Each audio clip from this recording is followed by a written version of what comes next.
మనం ప్రారంభించుకున్న పాఠ్యాంశం fear of the lord. దేవుని భయం, దేవుని పట్ల భయం. తెలుగు తర్జమాలో భయభక్తులు అనే భక్తి అనే పదం కలపబడింది. ఇంగ్లీష్ వెర్షన్స్లో మాత్రం fear of the lord, fear of the lord, fear of the lord అనే ఉంటుంది. ఈ భయభక్తులు, భక్తి అనే మాట దానికి తెలుగు బైబిల్లో జత చేయబడింది. అంశంను మనం గడిచిన వారం ధ్యానం చేసుకోవటం ప్రారంభించాం. Shall we have the fear of God in our faith walk? మన విశ్వాసపు యాత్రలో దేవుని పట్ల మనం భయం కలిగి ఉండాలా, అవసరమా? Shall we have the fear of the lord? దేవుని పట్ల భయం కలిగి మన విశ్వాస జీవితాన్ని కొనసాగించాలా అనేది ఒక ప్రశ్న అయితే, వై గాడ్ డిజైర్స్, ఎందుకు దేవుడు కోరుతున్నాడు మనము దేవుని భయం కలిగి ఉండాలని? దేవుడు కోరుతున్నాడు అనే దానికి చాలా రుజువుల లేఖనాలు మనకుంటాయి. దేవుడు కోరుతున్నాడు అనే దానికి లేఖనాలే ఆధారం. ఆది యందు వాక్యం ఉండెను, వాక్యం దేవుని యొద్ద ఉండెను, వాక్యమే దేవుడై ఉండెను. ఆ లేఖనాల ద్వారానే దేవుడు తెలియజేస్తున్నాడు, దేవుడు బయలుపరుస్తున్నాడు, దేవుడు తన చిత్తాన్ని తన ప్రజల ముందు పెడుతున్నాడు. కనుక ఈ దేవుని పట్ల భయము కలిగి ఉండుట, దేవుని భయము కలిగి ఉండుట అనేది నిజానికి సంఘానికి, విశ్వాసకి ఒక సౌందర్యం, కళ లాంటిదన్నమాట. దేవునికి స్తోత్రం. ఇట్స్ ఎ బ్యూటీ, అద్భుతమైన అందం అన్నమాట. అందము మోసకరమని మనం సామెతల గ్రంథంలో చదువుతాం కదా. అదొక ఒకవేళ స్త్రీ గురించి వ్రాయబడిన జనరల్ కాంటెక్స్ట్లో చూస్తే ఆ మాట మనకు ఒక ఆలోచన తప్పకుండా కలగజేస్తుంది. ఆ మాట ఒకసారి చూద్దాం.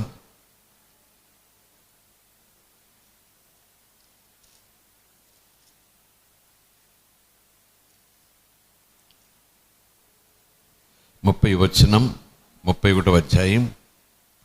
అందము మోసకరము, సౌందర్యము వ్యర్థము, యెహోవా యందు భయము లేదా భయభక్తులు కలిగిన స్త్రీ కొనియాడబడును. ఈ స్త్రీ కొనియాడబడుట అనేది ఒక వ్యక్తిగా మనం తీసుకుంటే, మోసకరమైన అందం కన్నా, వ్యర్థమైన సౌందర్యం కన్నా దేవుని పట్ల భయము ఘనత తీసుకొస్తుంది. దేవుని పట్ల భయభక్తులు కలిగి ఉండుట పొగడ్తలను తీసుకొస్తుంది, సన్మానాన్ని తీసుకొస్తుంది అని మనం తప్పక అన్వయించుకోవటానికి ప్రయత్నం చేయాలి. ఒకవేళ ఈ సామెతల భాగం చదువుతున్నప్పుడు ఇది స్త్రీ గురించి వ్రాయబడింది అని మనము ప్రక్కకు పెట్టేస్తే, చాలా విషయాల్లో కుమారులను వ్రాయబడితే అది కుమార్తెల కొరకు కాదు కదా వాక్యమని అనుకోవాల్సి వస్తుంది. కానీ దేవుని యొక్క వాక్యాన్ని మనం అధ్యయనం చేసే అంశాన్ని బట్టి అన్వయించుకోవటానికి మనం ప్రయత్నం చేస్తే, the fear of the Lord is a real beauty of a believer. Fear of the Lord is a real beauty of a righteous man. నీతిమంతుడైన ఒక మనిషికి, పురుషుడు కావచ్చు, స్త్రీ కావచ్చు, నీతిమంతులు ఎవరు? ఏ ఒక్కరూ నీతిమంతులు కాదు. అంతటందరూ పాపం చేసి దేవుని మహిమను పొందలేకపోతున్న స్థితిలో ఉండగా, దేవుడు క్రీస్తునందు విశ్వాసం ఉంచుట ద్వారా విశ్వాసముంచిన వారందరినీ నీతిమంతులుగా ఎంచాడు, నీతిమంతులుగా తీర్చాడు, ప్రత్యేకించాడు, నీతిమంతులు అని పిలుస్తున్నాడు. దేవుని మనకి స్తోత్రం. Praise the Lord, hallelujah. So దేవుని పట్ల భయము కలిగి ఉండుట అది నీతిమంతులకి అద్భుతమైన సౌందర్యం. It's a real passion, it's a real desire. నీతిమంతునికి నిజమైన ఆత్రత, ఆకలి, దప్పిక, నీతిమంతునికి నిజమైన ఆశ, తీవ్రమైన కోరిక దేవుని పట్ల భయము కలిగి ఉండుట. దేవుని పట్ల భయము కలిగి ఉండుట అనే అంశం మీద గడిచిన వారం కొన్ని వచనాలు మనం ధ్యానం చేసుకున్నాం కదా. యోసేపు అంటున్నాడు, నేను దేవుని పట్ల భయము, దేవుని ఎడల భయము కలిగిన వాడను. దేవుని భయం నాకుంది అంటున్నాడు. అంశాన్ని మనం ప్రధానమైన వచనంగా తీసుకుని పరిశుద్ధాత్మ నడిపింపులో ఆధ్యాత్మికంగా కొంచెం లోతుల్లోకి వెళ్ళాం. మనం కూడా అలా చెప్పగలమా? మనం కూడా ఆ మాట అనగలమా? మనం కూడా ఆ మాట చెప్పే ఆ దన్ను, ఆ దమ్ము, ఆ ధైర్యం ఉందా? కానీ దేవుడిది కోరుతున్నాడనేది అంశం. మనము యోసేపు నిల్చున్న స్థానంలో నిలిచి నేను దేవుని పట్ల భయము కలిగిన వాడను అని చెప్పగలగాలి. ఆ విషయంలో యోసేపు యొక్క జీవిత విధానంలో జరిగిన కొన్ని సంఘటనలు మనము అధ్యయనం చేసాం పాయింట్స్గా.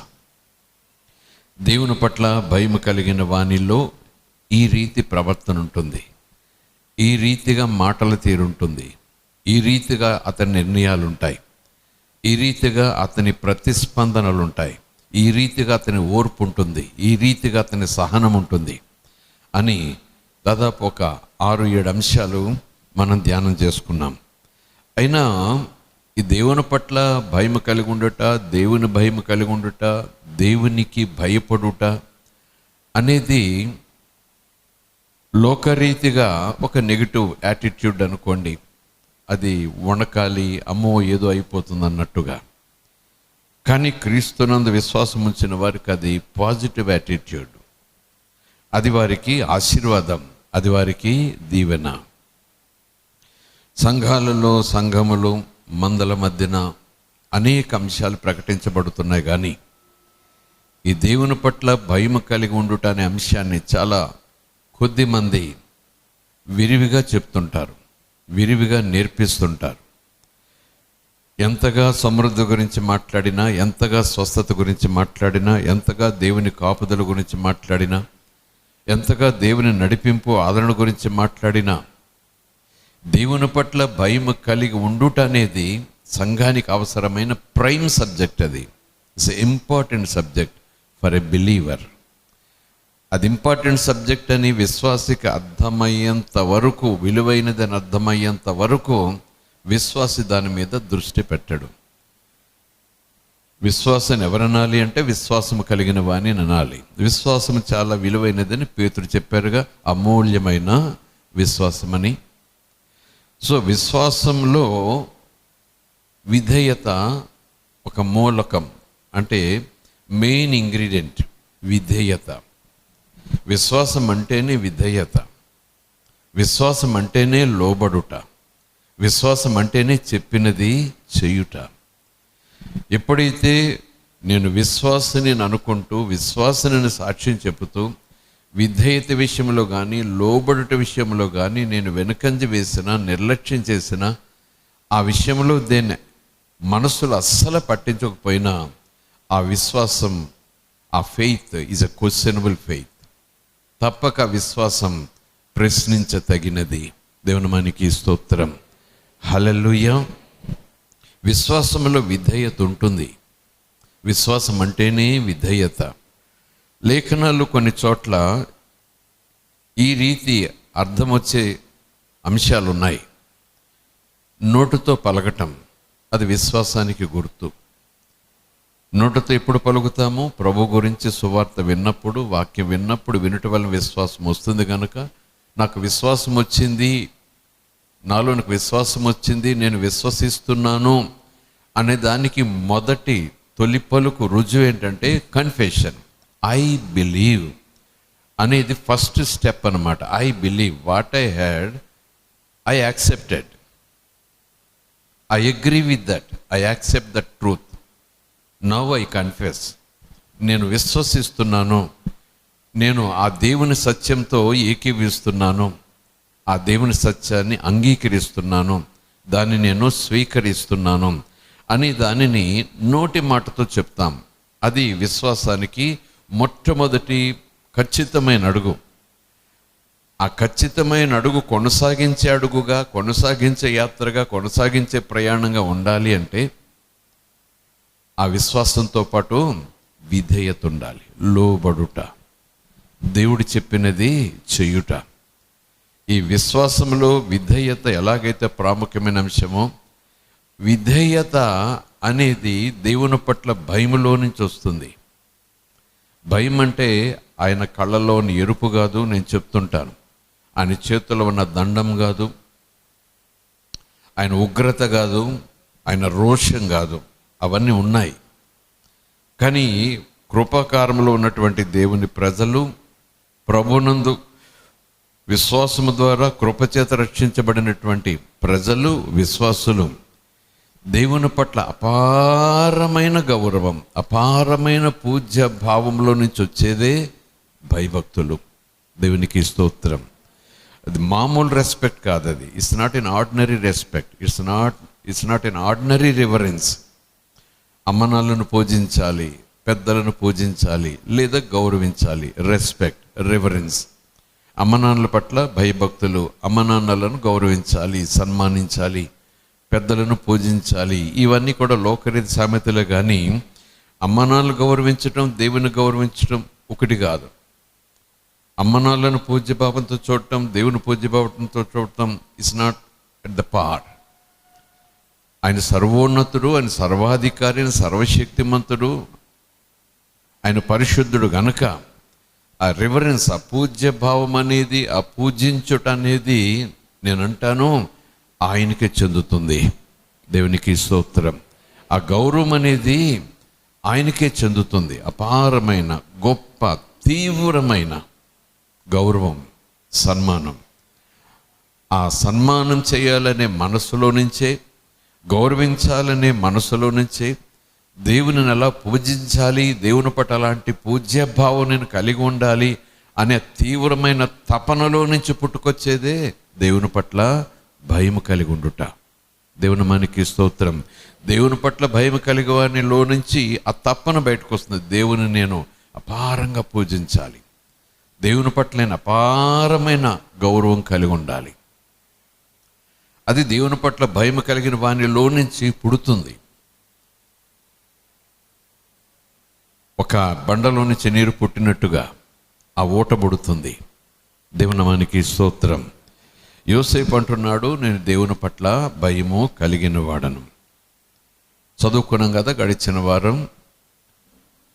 దేవుడు సాక్ష్యం చెప్తున్నాడు. మొదటిది యోసేపు సాక్ష్యం చెబుతున్నాడు అనుకోండి. యోసేపు పలుకుతున్నాడు, నాకు దేవుడు అంటే భయం.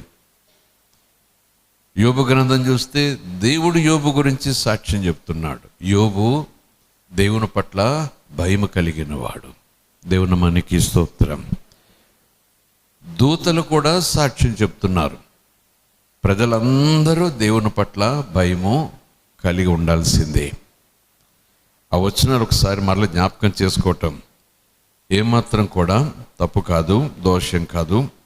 ప్రకటన గ్రంథం 24వ అధ్యాయం. ప్రకటన గ్రంథం,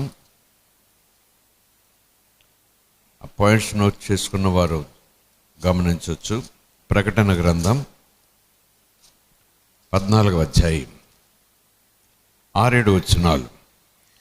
అప్పుడు మరి యొక్క దూతను చూచి తిని, అతడు భూనివాసులకు అనగా ప్రతి జనమునకును ప్రతి వంశమునకును ఆయా భాష మాట్లాడు వారికి ప్రతి ప్రజకును ప్రకటించినట్లు నిత్య సువార్త, సత్య సువార్త తీసుకుని ఆకాశ మధ్యమున ఎగురుచుండెను. అతడు, మీరు దేవునికి భయపడుడి, ఆయనను మహిమపరచుడి, ఆయన తీర్పు తీర్చు గడియ వచ్చెను కనుక ఆకాశమును భూమిని సముద్రమును జలధారలను కలగజేసిన వానికే నమస్కారము చేయుడి అని గొప్ప స్వరముతో చెప్పెను. అటు యోసేపు సాక్ష్యం, ఇటు యోబు గురించి దేవుని మాట. ఇక ప్రకటన గ్రంథంలో యోహానుకు దర్శనం ద్వారా ఆత్మ సంగముతో చెప్పుచున్న మాట, వ్రాయించిన మాట.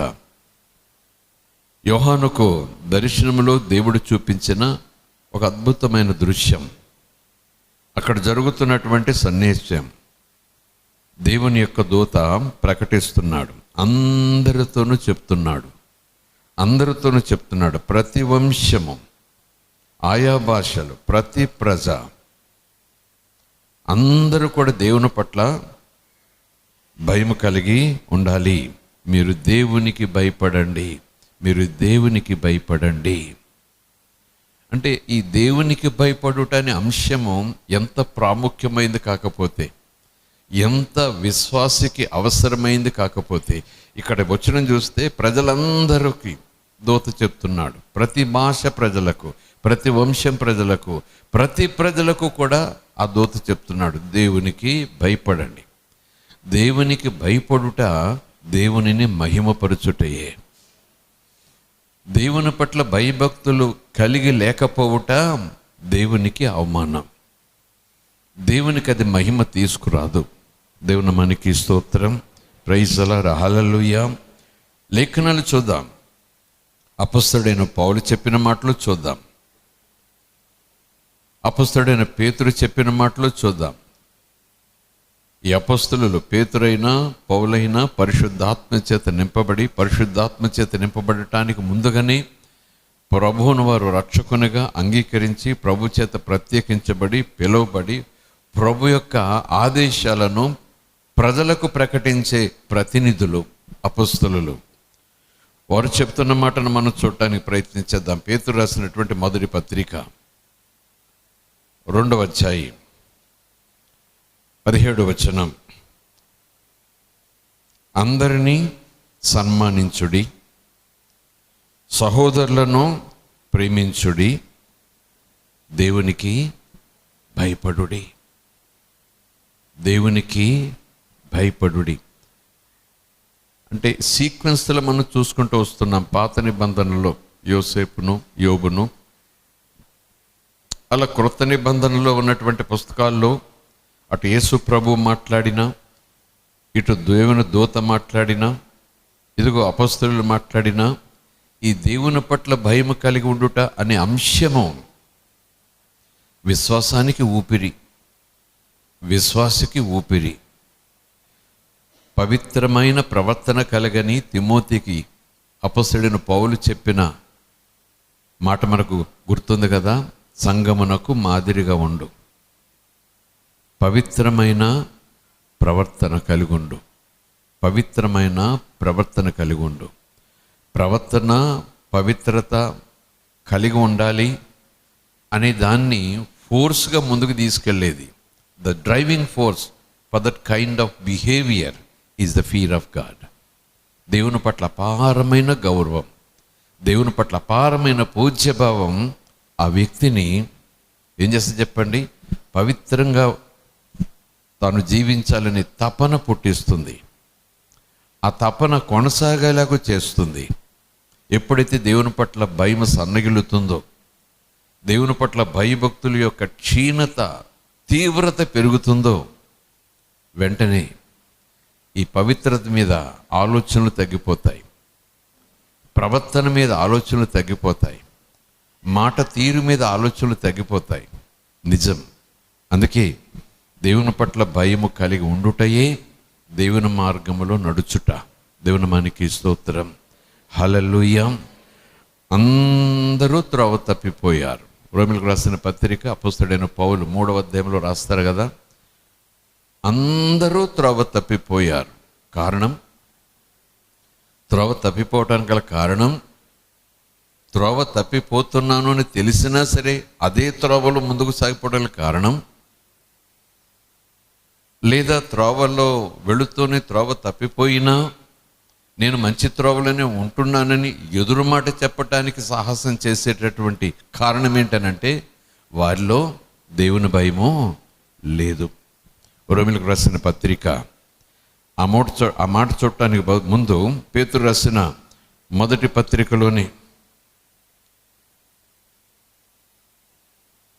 మొదటి అధ్యాయంలో 17వ వచనం, పక్షపాతము లేకుండా క్రియలను బట్టి ప్రతి వానిని తీర్పు తీర్చువాడు తండ్రి అని మీరాయనకు ప్రార్థన చేయుచున్నారు కనుక మీరు పరదేశులై ఉన్నంత కాలము భయముతో గడపండి. ఆనందించండి, మరలా చెప్తున్నాను ఆనందించండి అని పౌలు పరిశుద్ధాత్మ అభిషేకంతోనే ప్రేరేపణతోనే సంఘాన్ని ప్రోత్సహిస్తున్నాడు. Rejoice, I tell again, rejoice in the Lord always.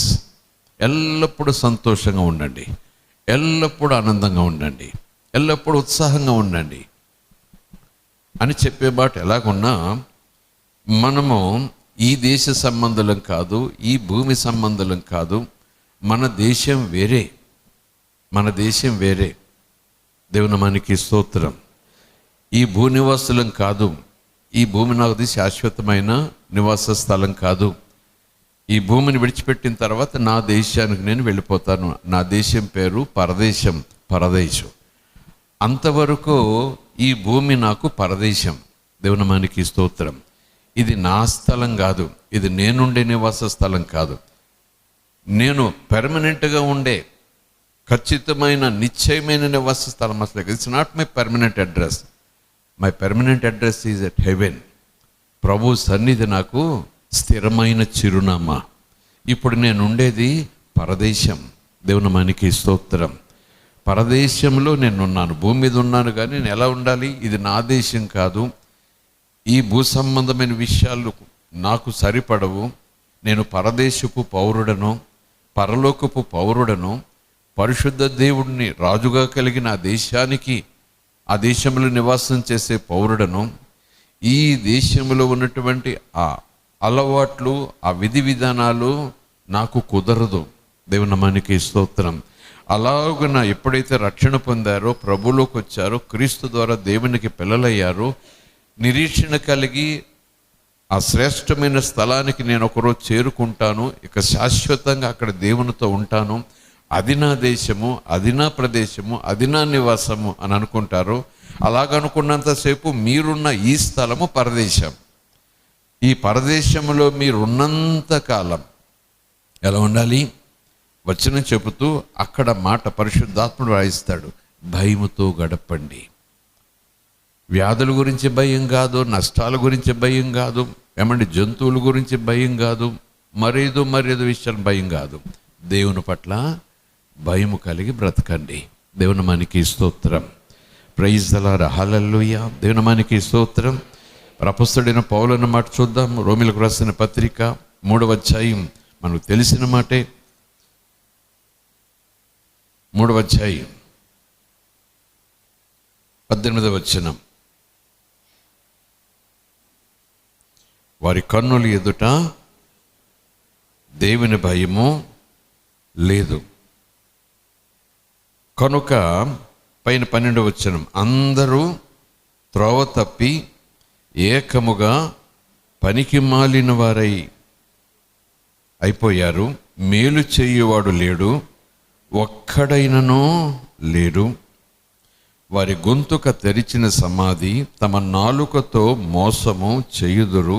వారి పెదవుల కింద సర్ప విషము ఉన్నది. వారి నోటి నిండా శపించుట, పగ ఉన్నాయి. ఈ వచనాలన్నీ మనకు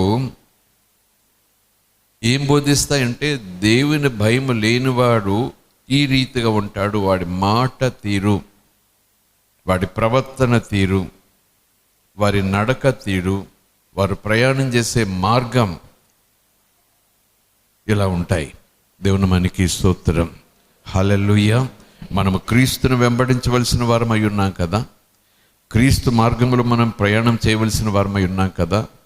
క్రీస్తును వెంబడించుట, క్రీస్తు మార్గంలో మనం ప్రయాణం చేయుట, క్రీస్తు అడుగుజాడలలో అడుగు వేసి మనం ముందుకు వెళ్ళుట అనేది ఆయన మాట చొప్పున చేయుట, ఆయన మాట చొప్పున జీవించుట. అది విశ్వాసకి ఏమాత్రం దేవుని పట్ల ఆ గౌరవములకు సంబంధించిన భయము భక్తి ఉంటాయో, నేను అలా జీవించాలనే తపన తీవ్రమవుతూ ఉంటుంది. నేను అలా ప్రభు చెప్పినట్లు ఉండాలి అనే ఆత్రత, ఆకలి, దప్పిక అంతకంతకు తీవ్రమైపోతూ ఉంటాయి. కానీ లేఖనాలు ఒక విచారకరమైన సందర్భాన్ని పరిశుద్ధాత్ముడు రాయించాడు. మొదట అందరూ ఆత్మీయంగానే ప్రయాణం ప్రారంభిస్తున్నారు, చివరికి అందరూ శరీర సంబంధంగా దిగజారిపోతున్నారు. ప్రారంభంలో అందరూ కూడా దేవుని పట్ల, ఆత్మ పట్ల, ఆత్మీయ నడిపింపు పట్ల ఆ తీవ్రమైన భయభక్తులు కలిగి అలాగే ఉండాలి, అలాగే చేయాలి, అలాగునే దేవుని నేను సంతోషపరచాలి అనేటటువంటి తీవ్రమైన తపన ఉంటుంది. కానీ ఆ విశ్వాస జీవితంలో కొనసాగే కొలది చివరికి ఏ స్థాయికి వచ్చేస్తూ ఉందంటే మళ్ళా శరీర సంబంధిగా మారిపోతున్నాడు. ఆత్మ సంబంధమైన మంట, దాహము, ఆ తీవ్రత, ఆత్రత, ఆకలి అంతకంతకు తగ్గిపోతూ ఉన్నాయి. బహుశా అలా అవటానికి గల అనేక కారణాల్లో ఒక ప్రాముఖ్యమైన ప్రధానమైన కారణం ఏంటంటే దేవుని పట్ల భయము లేకపోవటమే అని మనం అనుకోవాలి. అందులో సందేహం లేదు. దేవుని మనకి స్తోత్రం, ప్రైజ్ ది లార్డ్, హల్లెలూయా. దేవుని మనకి స్తోత్రం కలుగునుగాక. దేవుని పట్ల భయము కలిగి ఉండుట సంఘానికి అవసరం. సంఘం అంటే ఎవరు? విశ్వాసుల సమూహం.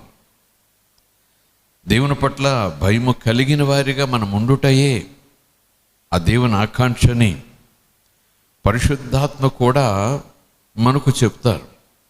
పరిశుద్ధాత్మ మనకు ఇవ్వబడ్డారు. యేసుప్రభు వెళ్ళి తండ్రిని వేడుకొనగా తండ్రి యేసుప్రభు యొక్క మాటను బట్టి తన ప్రవచనం, తన వాగ్దానాన్ని జ్ఞాపకం చేసుకుని అందరి మీదకి పరిశుద్ధాత్మను పంపారు. పరిశుద్ధాత్మ మీ మీదకి వచ్చినప్పుడు మీరు శక్తి పొందుకుంటారు అని యేసుప్రభువే చెప్పారు. పరిశుద్ధాత్మ మీదకి వచ్చినప్పుడు ఆయన వరములు మీకు అనుగ్రహిస్తారు అని కొరింథీయులకు రాసినటువంటి పత్రికలో పౌలు ద్వారా దేవుడే ఆ వచనాలను రాయించారు. పరిశుద్ధాత్మ మీ మీదకి వచ్చినప్పుడు ఆత్మ బలముతో మీరు ఆత్మఫలము ఫలిస్తారు అని గలతీయులకు రాసిన పత్రికలో అక్కడ పౌలు గలతీ సంఘానికి చెప్తున్న మాట.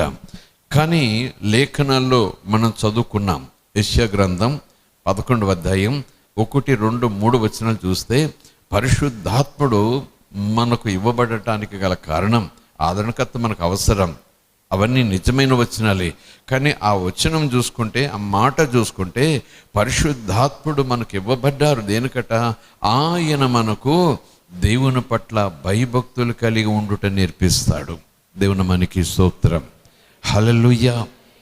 ఆత్మ ద్వారానే దేవుని పట్ల భయభక్తులు కలిగి ఉండుట మనము నేర్చుకుంటాం. ఆత్మ ద్వారానే మనలో దేవుని పట్ల భయభక్తులు పుడతాయి. లేఖనం చదువుకున్నాం కదా, యెహోవా ఆత్మ జ్ఞాన వివేకములకు ఆధారమగు ఆత్మ. జ్ఞానాన్ని అనుగ్రహిస్తాడు, వివేచనను అనుగ్రహిస్తాడు, ఆలోచన మరియు బలమునకు ఆధారమగు ఆత్మ తెలివిని దయచేస్తాడు, యెహోవా ఎడల భయభక్తులు పుట్టిస్తాడు. దేవుని మనకి స్తోత్రం. యెహోవా యందు భయభక్తులు పుట్టించు ఆత్మ అతని మీద నిలుచును, పుట్టిస్తాడు, భయభక్తులు కలగజేస్తాడు.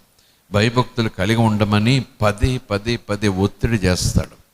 భయభక్తులు లేని విశ్వాసి పరిశుద్ధాత్మ చేత నింపబడిన తర్వాత భయభక్తులు లేనటువంటి రీతిలోనికి ఆ విశ్వాసి తొలగి జారిపోతుంటే పరిశుద్ధాత్ముడు పదే హెచ్చరిక చేసి మరలా వ్యక్తిని దేవుని పట్ల భయము కలిగి జీవించేవానిగా తయారు చేస్తాడు. దేవుని మనకి స్తోత్రం. పరిశుద్ధాత్మ యొక్క అభిషేకం, పరిశుద్ధాత్మ యొక్క నడిపింపు, పరిశుద్ధాత్మ యొక్క వరాలు, ఫలాలు నేటి దినాల్లో విశ్వాసి దృష్టిలో కానీ సంఘం దృష్టిలో కానీ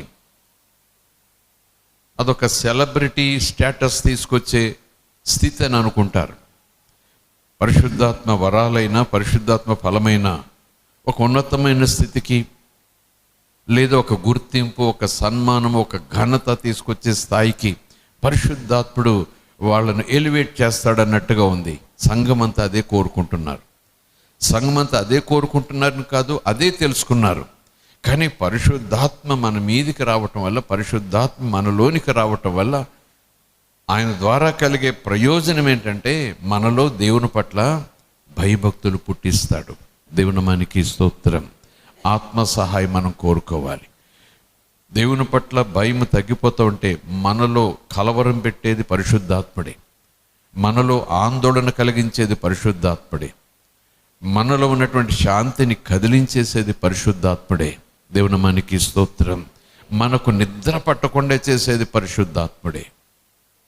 ఎప్పుడైతే దేవుని పట్ల భయం సన్నగిల్లిపోతూ ఉంటుందో, దేవుని పట్ల భయం సన్నగిల్లిపోతూ ఉంది నాకని నన్ను నేను పరిశీలన చేసుకున్నప్పుడు తెలుస్తుంది. నేను నడిచే త్రోవ, నేను మాట్లాడే తీరు, అవన్నీ నా దృష్టిలో బాగానే ఉన్నాయేమో అని అనిపించవచ్చు. కానీ ఒకవేళ దేవుడు ఎవరికైనా బయలుపరిచినా, మరొక తోటి విశ్వాసి నా క్షేమాన్ని కోరి లేఖనాలలో పరిశుద్ధాత్మనికి హెచ్చరికను తాను స్వీకరించి తోటి సహోదరుడు నష్టపోతుండగా చూస్తూ మౌనంగా ఉండలేక హెచ్చరిక చేసే విధానంలో కూడా, అన్నా దేవుని పట్ల మనం భయభక్తులు కలిగి ఉండాలి, ఇది కాదు మనం జీవించే విధానం, ఇలా కాదు మనం ఉండేది, ఇలా కాదు మనం మాట్లాడే తీరు, మనం దేవుని పిల్లలం కదా అని హెచ్చరించే సమయంలో కూడా ఒకవేళ హెచ్చరింపబడిన వ్యక్తి నీ పని నువ్వు చూసుకో అన్నట్టుగా చూడొచ్చు. నాకు తెలుసు అనే మాటతో సమాధానం ఇవ్వచ్చు. అది కూడా ఆ మాట తీరు, ఆ సమాధానానికి గల కారణం కూడా ఏంటి చెప్పండి? స్వనీతి. స్వనీతి బ్రాకెట్లో దేవుని భయము లేకపోవటం అని తప్పకుండా మనం ఈరోజు గుర్తించాలి. దేవుని మనకి స్తోత్రం. Praise the Lord. హల్లెలూయా. అపొస్తలుల కార్యాల్లో ఒక మాట చూద్దాం. 9వ అధ్యాయం సంఘము గురించి పరిశుద్ధాత్ముడు వ్రాయించినటువంటి మాట. 9వ అధ్యాయం 31వ వచనం.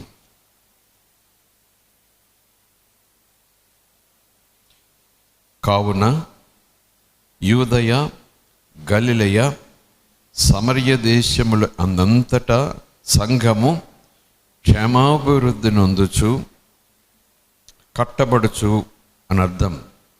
క్షేమాభివృద్ధి నందుచు సమాధానము కలిగి ఉండెను, మరియు ప్రభువునందు భయమును పరిశుద్ధాత్మ ఆదరణయు కలిగి నడుచుకొనుచు విస్తరించుచుండెను. Praise the Lord. హల్లెలూయా. సంఘము నిజమైన సార్వత్రిక సంఘము, వాక్యానుసారమైనటువంటి సంఘము, దేవుని చిత్తానుసారమైనటువంటి సంఘము, ఆత్మచేత నడిపించబడుతున్నాము అనేటటువంటి సంఘం, అది అంతకంతకు విస్తరించాలంటే ప్రధానమైనటువంటి అంశము దేవుని పట్ల భయము కలిగి ఉండుట. దేవుని మనకి స్తోత్రం. దేవుని పట్ల భయము కలిగి లేని సంఘము అభివృద్ధి చెందదు. మంద విషయంలో అభివృద్ధి చెందిన ఆ మందలో దేవుని భయము లేనటువంటి జీవించే విధానం ఉందనుకోండి, విశ్వాసం చూపించే విధానం ఉందనుకోండి, ఆ మంద యొక్క సంఖ్య ఏమీ ప్రయోజనం కాదు. దేవుని మనకి స్తోత్రం. హల్లెలూయా. నిజముగా సంఘము దేవునిలో వర్ధిల్లాలన్నా, నిజముగా సంఘం దేవుని వాక్యానుసారంగా విస్తరించాలన్నా, నూతన ఆత్మలు జతపరచబడుచుండగా సంఘం అంతకంతకు విస్తరించాలన్నా దేవుని భయము చాలా అవసరం. దేవుని మనకి స్తోత్రం. హల్లెలూయా. Praise the Lord. హల్లెలూయా. సంఘాన్ని క్షేమముగా నడిపించేది, సంఘాన్ని క్షేమములో ఉంచేది, సంఘం నాకు క్షేమం కావాలి, ప్రభువునందే నాకు క్షేమం అనుకునేలాగున, ప్రభువులో తను తాను దాచుకునేలాగున ప్రేరేపించేది దేవుని పట్ల భయమే తప్ప మరొకటి కాదు. యోసేపు చెప్పారు, యోబు గురించి దేవుడు చెప్పారు, దూత ప్రజలందరికీ ప్రకటిస్తున్నాడు ఆకాశమందు. పేతురు చెప్పాడు, పౌలయ్య కూడా చెప్పాడు. కొలిసి రాసిన పత్రిక పౌలే రాశాడు కదా, అక్కడ కూడా మనం చూస్తాం. కొలిసి రాసినటువంటి పత్రిక 3వ అధ్యాయం 22వ వచనం. కేవలం యోహాన్ని మాత్రమే రాశాడా? పేతురు రాశాడు, పౌలు రాశాడు. అంటే అపస్తుల యొక్క ఉద్దేశం ఒకటే. అపస్తుల యొక్క బోధలో ఉండే అంశం కూడా దేవుని పట్ల భయం కలిగి ఉండాలనేది.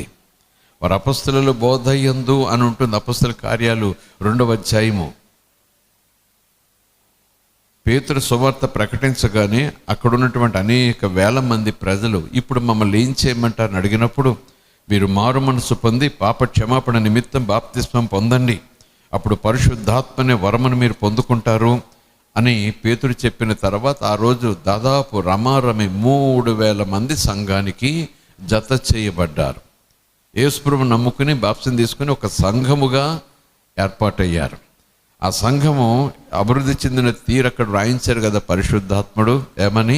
అపొస్తలుల బోధ యందు, ప్రార్థన యందు, రొట్టె విరుచుటి యందు, సహవాసంగా కూడుటి యందు వారు ఎడతెగక ఉన్నారు. అపొస్తలుల బోధలో చాలా విషయాలు ఉంటాయేమో, అందులో ఒక ప్రధానమైన అంశం నేను అనుకుంటా, అపొస్తలుల బోధలో the prime first subject is fear of God అనుకుంటా.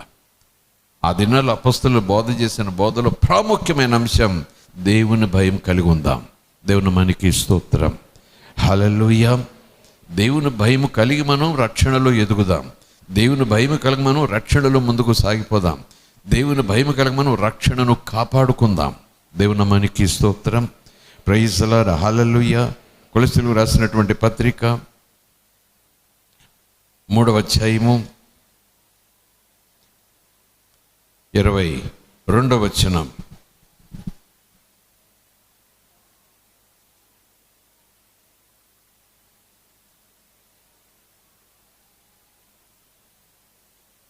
దాసులారా, మనుష్యులను సంతోషపెట్టువారైనట్టు కంటికి కనబడవలెనను కాక ప్రభువునకు భయపడుచు శుద్ధాంతఃకరణ గలవారై శరీరమును బట్టి మీ యజమానులైన వారికి అన్ని విషయములలో విధేయులై ఉండండి. దేవునికి స్తోత్రం. ఎవరి పట్ల భయం కలిగి? ప్రభువునకు భయపడచ్చు, ప్రభువునకు భయపడచ్చు. అక్కడ పేతురు అదే మాట అంటారు, ఇక్కడ పౌలు అదే మాట అంటాడు. ఆత్మ సంఘంతో చెప్పుచున్న మాట అన్న లేఖనాల్లో ఆత్మ అదే మాట అంటున్నారు. యోబు యొక్క జీవితంలో ఉన్న ప్రధానమైన అంశం దేవుడు ఎత్తి చూపిస్తున్నారు. దేవుడు యోబు గురించి మాట్లాడుతున్నారు. యోబు దేవుని పట్ల భయము కలిగిన వాడు. యోసేపు అంటున్నాడు, నేను దేవుని పట్ల భయము కలిగిన వాడిని. గడిచిన వారు ఈ మాట కూడా చూసుకున్నాం కదా. యేసుప్రభు అన్నారు, దేవునికి మీరు భయపడండి. దేవుని మనకి స్తోత్రం. దేవునికి మీరు భయపడండి మాట ఎక్కడ చూసుకున్నాం? మత్తయి సువార్త 10వ అధ్యాయము 28వ వచనంలో మనం చూసుకున్నాం. శరీరమును మాత్రమే గాయపరిచి హింసించి చంపేవానికి మీరు భయపడొద్దు. శరీరాన్ని మాత్రమే హింసించి గాయపరిచి నాశనం చేసేవానికి లేదా చంపేవానికి మీరు భయపడొద్దు. కానీ ఆత్మను దేహాన్ని కూడా నరకములో పడవేసి నశింపచేయుగల వానికి, అధికారము కలిగిన వానికి, శక్తి కలిగిన వానికి మీరు భయపడండి. దేవుని మనకి స్తోత్రం, ప్రైజ్ ది లార్డ్, హల్లెలూయా. ఇక్కడ ఒక ఆలోచన మరొకసారి మనం జ్ఞాపకం చేసుకుంటూ చేయాలి. ఈ ఆలోచన మనలో చాలా ప్రశ్నలను పుట్టిస్తుంది. ఆ ప్రశ్నలకు సమాధానం మనం తప్పక లేఖనాల ద్వారానే పొందుకోవాలి. లేకపోతే సమాధానం లేని ప్రశ్నతో మనం శోధించబడినప్పుడు చివరికి అది మనల్ని అవిశ్వాసంలో తీసుకెళ్ళిపోతుంది. ఇక మన విశ్వాసం అంతా కూడా సందేహాలతో నిండిపోతుంది. యేసుప్రభు మాట చెప్పారు, మనకు తెలుసు కదా. యేసుప్రభు ఎప్పుడైనా సరే తాను చేసింది చెబుతాడు, తాను అనుభవించేది, తాను ప్రవర్తించేది చెబుతాడు, తాను చెప్పేది తన జీవితంలో చూపిస్తాడు యేసుప్రభు. దేవుని మనకి స్తోత్రం. శాస్త్రులు, పరిసయ్యులు, సద్దూకయ్యులు, వేషధారులు ఏం చేస్తారంటే వాళ్ళు చేయమంటారు కానీ, బోధిస్తారు కానీ వాళ్ళు చేయరు. ఇలాగుండాలి, ఇలాగుండాలి, ఇలాగుండాలి అని బోధించేవారుగానే వారు ఉంటారు కానీ తమ దగ్గరకు వచ్చేటప్పటికి ఆ బోధ తమకు కాదన్నట్టుగా అస్సలు పట్టించుకోరు శాస్త్రులు పరిశీలు. కానీ ప్రభు మాత్రం తాను ఏదైతే ప్రాక్టీస్ చేస్తున్నాడో అదే బోధిస్తాడు. ఏదైతే బోధిస్తాడో అది తన ప్రవర్తనలో చూపిస్తాడు. యేసు దేవుని మనకి స్తోత్రం. అందుకే నేను చెప్పినట్లు చేయండి అన్నట్టు తండ్రి ద్వారా మాట వచ్చినా, నేను చెప్పినట్లు చేయండి అని యేసు ప్రభు శిష్యులకు చెప్పినా, చాలా చోట్ల వేసన్నాడు, నేను చేసినట్లు చేయండి, నన్ను చూసి నేర్చుకోండి.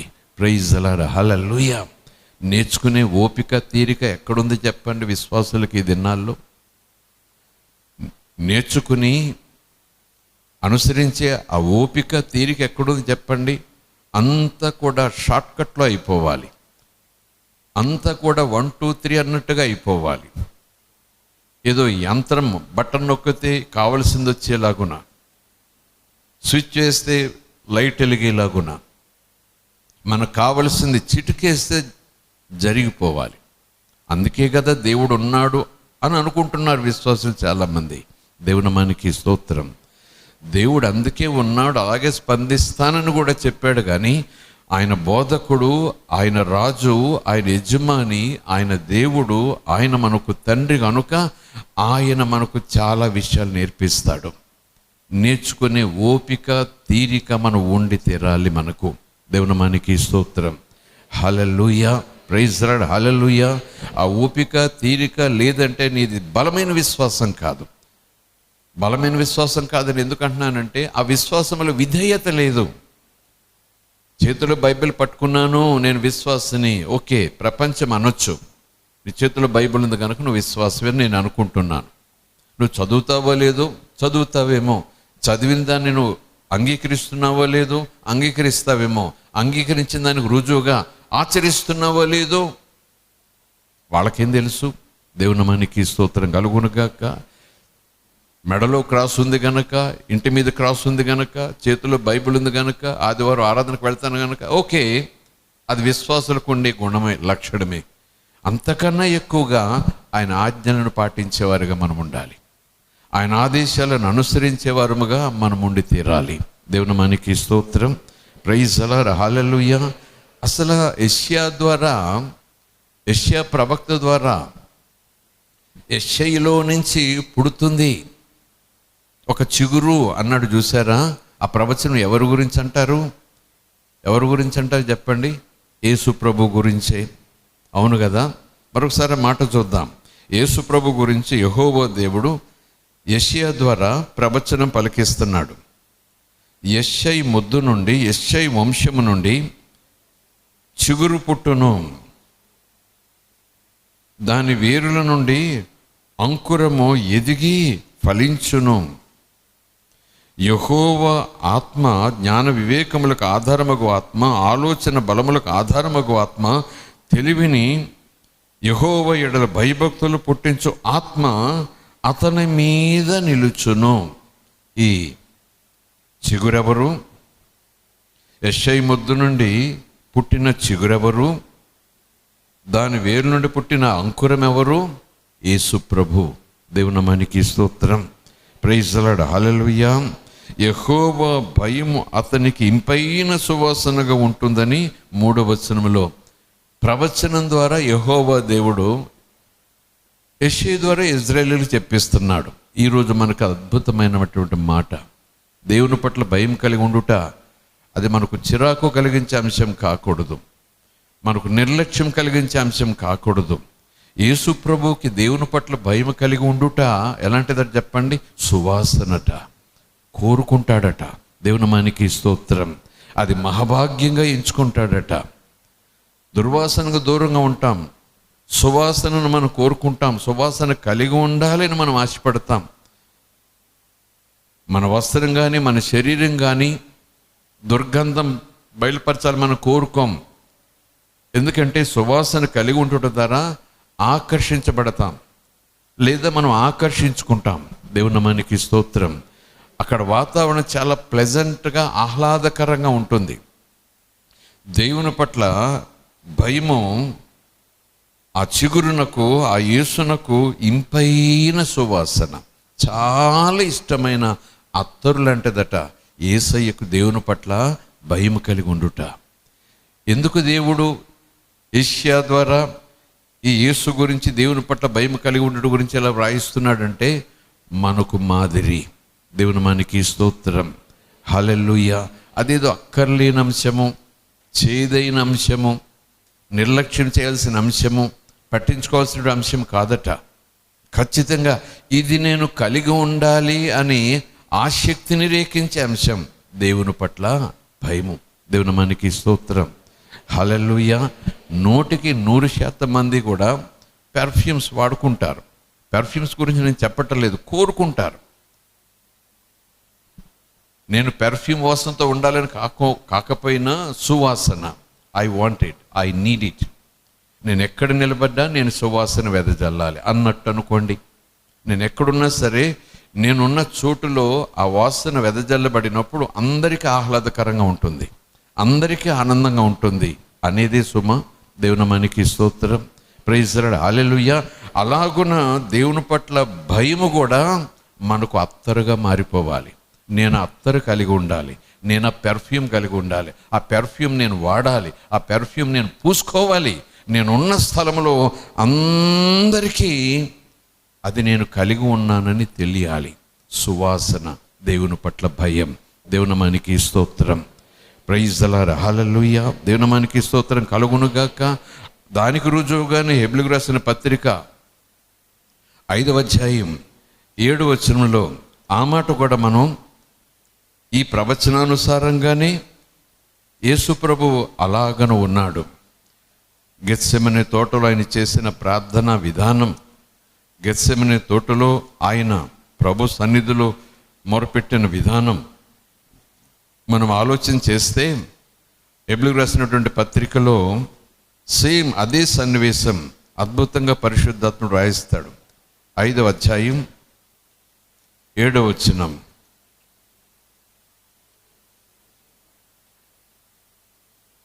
శరీరధారియుని దినములలో మహారోదనముతోనూ కన్నీళ్లతోనూ తనను మరణము నుండి రక్షింపగలవానికి ప్రార్థనలను యాచనలను సమర్పించి, ఆ తర్వాత మాట ఏంటి చెప్పండి, భయభక్తులు కలిగి ఉన్నందున ఆయన అంగీకరించబడ్డాడు. అంటే ఆయనకు భయభక్తులు లేవని కాదు అక్కడ అర్థం. భయభక్తులు కలిగి ఉంటే ఆ ప్రవర్తనతో తను జీవించాలని ఆశపడ్డాడు యేసయ్య. అది మాదిరిగా చూపించాలనుకున్నాడు యేసయ్య. దేవుని మనకి స్తోత్రం, ప్రైజ్ ది లార్డ్, హల్లెలూయా. అలాగూ భయభక్తులు కలిగి ఉండేలాగు అలాంటి ఆత్రత కింద, అలాంటి ఆత్రతతో ప్రభువును నడిపించినది ఎవరు? యేసు ప్రభువును నడిపించినది ఎవరు? ఆత్మ ఆయన మీదకి దిగి వచ్చారు. యెహోవా ఆత్మ ఆయన మీదకి దిగి వచ్చారు. పావురం వలె దేవుని యొక్క ఆత్మ ఆయన మీదకి దిగి వచ్చారు. యేసు ప్రభు మీదకి దిగి వచ్చారు. యోర్దాను నదిలో ఆయన బాప్తిజం తీసుకోవడానికి అన్నట్టుగా నీళ్లలోనికి వెళ్ళినప్పుడు యోహాను చేతి కింద తల వంచి దేవుని నీతి ఇలా జరగాలని అన్నప్పుడు ఆకాశం తెరవబడింది, స్వరం వినబడింది. పరిశుద్ధాత్మ పావురం వలె యేసు మీదకి దిగి రావటం యోహాను చూశాడు. యేసు ప్రభు కూడా ఖచ్చితంగా చూసే ఉంటారు. యెహోవా ఆత్మ ఆయన మీదకి దిగి వచ్చిన సందర్భంలో యెషయా గ్రంథంలో ప్రవచనం చదువుకున్నాం కదా, భయభక్తులు పుట్టిస్తుంది. దేవుని మనకి స్తోత్రం, హల్లెలూయా. ఆయనను ఆత్మ అరణ్యములోనికి కొనుపోయాడు. అపవాది చేత శోధించబడుటకు పరిశుద్ధాత్మ ఆయనను అరణ్యములోనికి తీసుకువెళ్ళిపోయాడు. అవును, భయభక్తులు కలిగిన వారు తీసుకువెళ్ళే చోటుకు వెళుతుంటారు, ఉండమన్న చోటు ఉంటుంటారు, చేయమన్న పని చేస్తుంటారు, మాట్లాడమన్న మాటలు మాట్లాడుతుంటారు. దేవుని మనకి స్తోత్రం. అది దేవుని పట్ల భయభక్తులు కలిగి ఉన్న వారి తీరు అలాగ ఉంటుందని లేఖనాలు మనకు రుజువుపరుస్తున్నాయి. దేవుని మనకి స్తోత్రం, ప్రైజ్ ది లార్డ్, హల్లెలూయా. దేవుని మనకి స్తోత్రం కలుగునుగాక. సో ప్రభువులో జ్ఞానంతో ఎదగాలన్నా, ప్రభువులో బలంగా ఎదగాలన్నా, ప్రభువుకి బహుగా ఇష్టలుగా మనం ఎదగాలన్నా, హెబ్రీయులకు రాసిన పత్రిక 10 మనం చదువుకుంటాం కదా, 11వ అధ్యాయం 6వ వచనం, విశ్వాసం లేకుండా దేవునికి ఇష్టలైండుట అసాధ్యం. విశ్వాసం అంటే ఇంతకుముందు ఏం చెప్పుకున్నాం? విధేయత లేకపోతే దాన్ని విశ్వాసం అని పిలవరు. విశ్వాసం అని పిలవరు, నోటితో ఒప్పుకుంటే విశ్వాసవే అన్నట్టుగా లేఖనాలు ఉన్నాయి. కానీ విశ్వాసమును క్రియారూపంగా మనం చూపించకపోతే ఆ విశ్వాసం మృతమని కూడా మరొక చోట పరిశుద్ధాత్ముడు వ్రాయించాడు. ఏమనాలి? అపవాది కూడా యేసు ప్రభువును ఇలాగునే శోధించడానికి వచ్చాడు అరణ్యంలోనికి. మనం జ్ఞాపకం చేసుకుంటూ ఉంటాం, నువ్వు దేవుని కుమారుడవైతే రాళ్లను రొట్టెలుగా చేసుకుని తినొచ్చు అని చెబుతాడు. కేవలము రొట్టెలు మాత్రం చేతనే కాదు, కానీ దేవుని మాట చొప్పున మనిషి ప్రతిరోజు బ్రతకాలి, తింటూ బ్రతకాలి అన్నాడు. రెండవసారి అపవాది మరలా యేసు ప్రభువును శోధించటానికి వచ్చినప్పుడు లేఖనంతోనే వచ్చాడు, వాక్యంతోనే వచ్చాడు. లేఖనములలో ఇలా వ్రాయబడి ఉంది. ఎత్తైన స్థలానికి తీసుకువెళ్ళాడు. లేఖనములు ఇలా వ్రాయబడి ఉంది, నీవు క్రిందికి దుమికినా నీ పాదములకు రాయి తగలకుండా ఎత్తి పట్టుకున్నటకు దేవుడు తన దూతలకు ఆజ్ఞాపించాడని లేఖనాల్లో ఉంది కదా, నీకేమి అవదు, నువ్వు దేవుని కుమారుడు కదా, క్రిందికి దూకు. లేఖనాల్లో ఉంది, లేఖనాల్లో ఉంది. వెంటనే యేసు అన్నాడు, అవును లేఖనాలు అలా ఉంది, అది దేవుని మాట నిజమే. కానీ మరొక చోట లేఖనాల్లో ఇలాగ కూడా ఉంది, ఏమని? నీ దేవుడైన యెహోవాను శోధించవద్దు. దేవుని మనకి స్తోత్రం, హల్లెలూయా. యేసుక్రీస్తు ప్రభుని నోటితో ఒప్పుకుంటే చాలు, నువ్వు విశ్వాసం అయిపోతావు. ఉంది లేఖనంలో. ఎవరు కాదంటారు దేవుని మాటను? దేవుడు ప్రకటించిన తర్వాత, దేవుడు ప్రవచింపచేసిన తర్వాత, దేవుడు ఆ రీతిగా తన ప్రత్యక్షతను రక్షణ విషయంలో అనుగ్రహించిన తర్వాత కాదనెవరనగలము? ఆ దేవుడే, ఆ పరిశుద్ధాత్మే మరొక చోట కూడా ఇలా వ్రాయించాడు, ఏమని?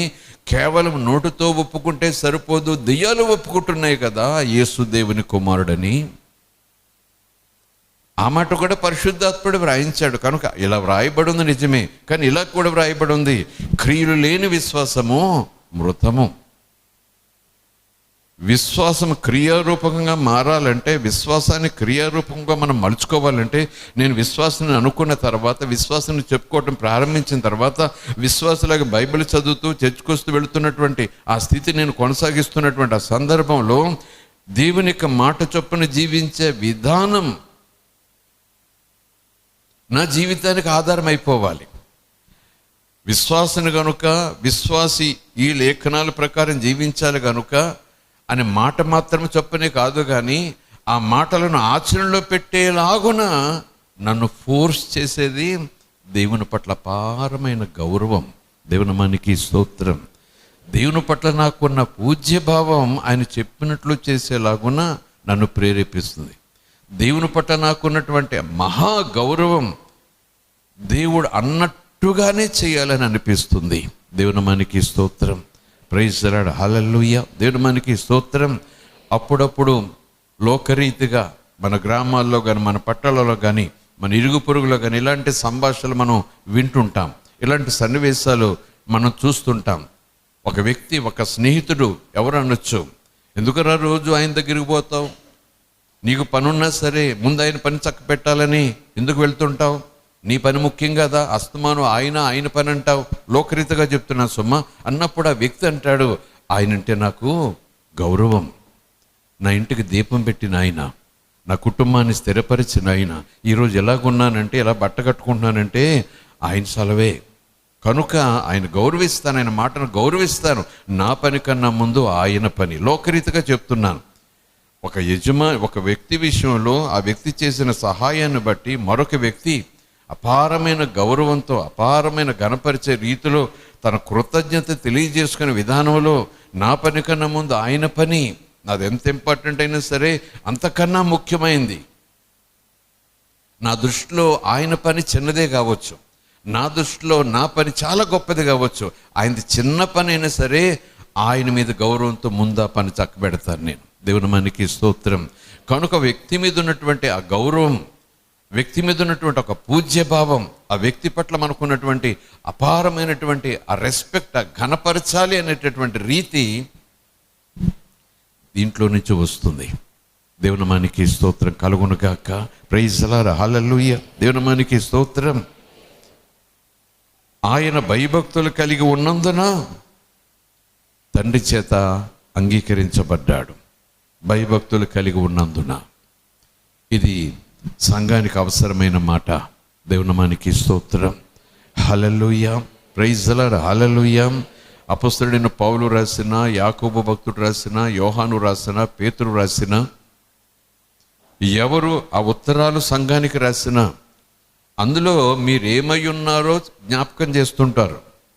మనం ఏమై ఉన్నామో, మనం ఎవరు సొత్తు అయి ఉన్నామో, మనకెవరు రాజు, మనకెవరు ప్రభు అంటూ వారి ఉనికి, వారి విశ్వాసాన్ని జ్ఞాపకం చేస్తూ రాస్తూ, ఆ తర్వాత నిరీక్షణ కోల్పోకుండా ధైర్యంగా ఉండండి అని ఆధారకరమైన వాగ్దానాలు వాళ్ళకి జ్ఞాపకం చేస్తూ, ఆ మధ్యలో ఉత్తరం మధ్యలో చాలా హెచ్చరికలు ఉంటాయి, చాలా జీవించే విధి విధానాలు రాస్తారు ఉత్తరంలో. మీరు ఇలా ఉండాలి, ఇలా మాట్లాడాలి, ఇలా ప్రవర్తించాలి, ఇలాగ వస్త్రాలు ధరించాలి. దేవుని నామానికి స్తోత్రం, హల్లెలూయా, ప్రైజ్ ది లార్డ్, హల్లెలూయా.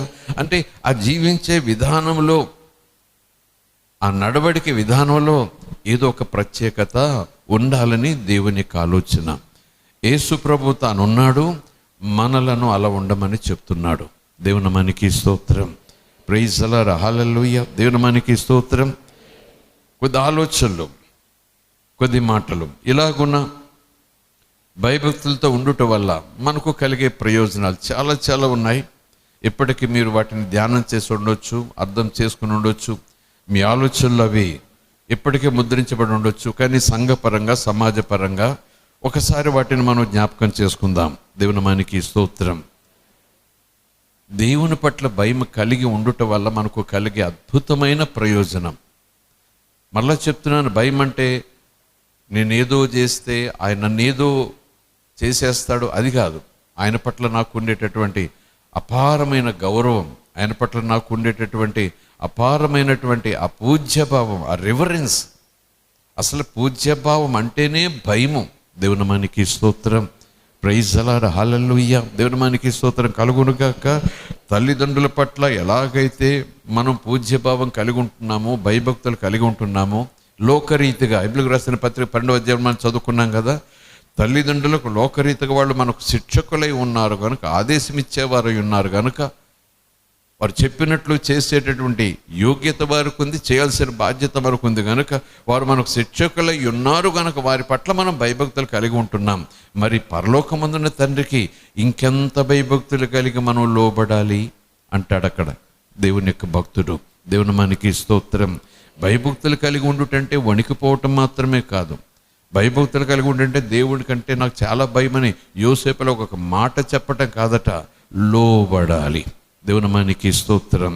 లోబడాలి. లోబడనే దానికి మరొక బలమైన మాట ఏంటి చెప్పండి, ఆయన చెప్పినది చేయాలి. ఆయన చెప్పినది ఇంకా క్లారిటీతో చెప్పాలంటే, ఆయన చెప్పినది చేయాలి, ఆయన చెప్పినట్లుగా చేయాలి. దేవుని నామానికి స్తోత్రం. చెప్పినది చేయటం అది బాగానే ఉంది, చెప్పింది చేశాను అనేది బాగానే ఉంది. కానీ ఇంకా అందులో ఇంకా డీటెయిల్గా మనం చూడాలంటే ఆయన చెప్పినట్లు చేయాలి సుమా.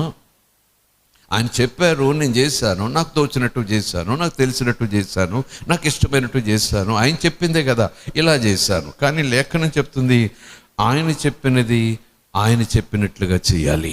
దేవుని నామానికి స్తోత్రం, ప్రైజ్ ది లార్డ్, హల్లెలూయా. బైబిల్కి రాసిన పత్రికలో ఆ మాట కూడా చదువుకోవటం మనకు మంచిది. 12వ అధ్యాయం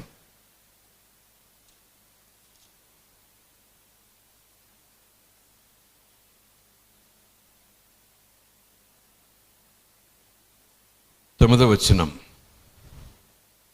మరియు శరీర సంబంధులైన తండ్రులు మనకు శిక్షకులై ఉన్నారు. మరియు శరీర సంబంధులైన తండ్రులు మనకు శిక్షకులై ఉండిరి. వారి యందు భయభక్తులు కలిగి ఉంటిమి. అట్లయితే ఆత్మలకు తండ్రి అయిన వానికి మరి ఎక్కువగా లోబడి బ్రతకవలను కదా. లోబడి బ్రతుకుట అనగా భయభక్తులు కలిగి ఉండుట. భయభక్తులు కలిగి ఉండుట అనగా లోబడి బ్రతుకుట. లోబడి బ్రతుకుట అనగా ఆయన చెప్పినట్లు చేయుట. దేవుని నామానికి స్తోత్రం, హల్లెలూయా.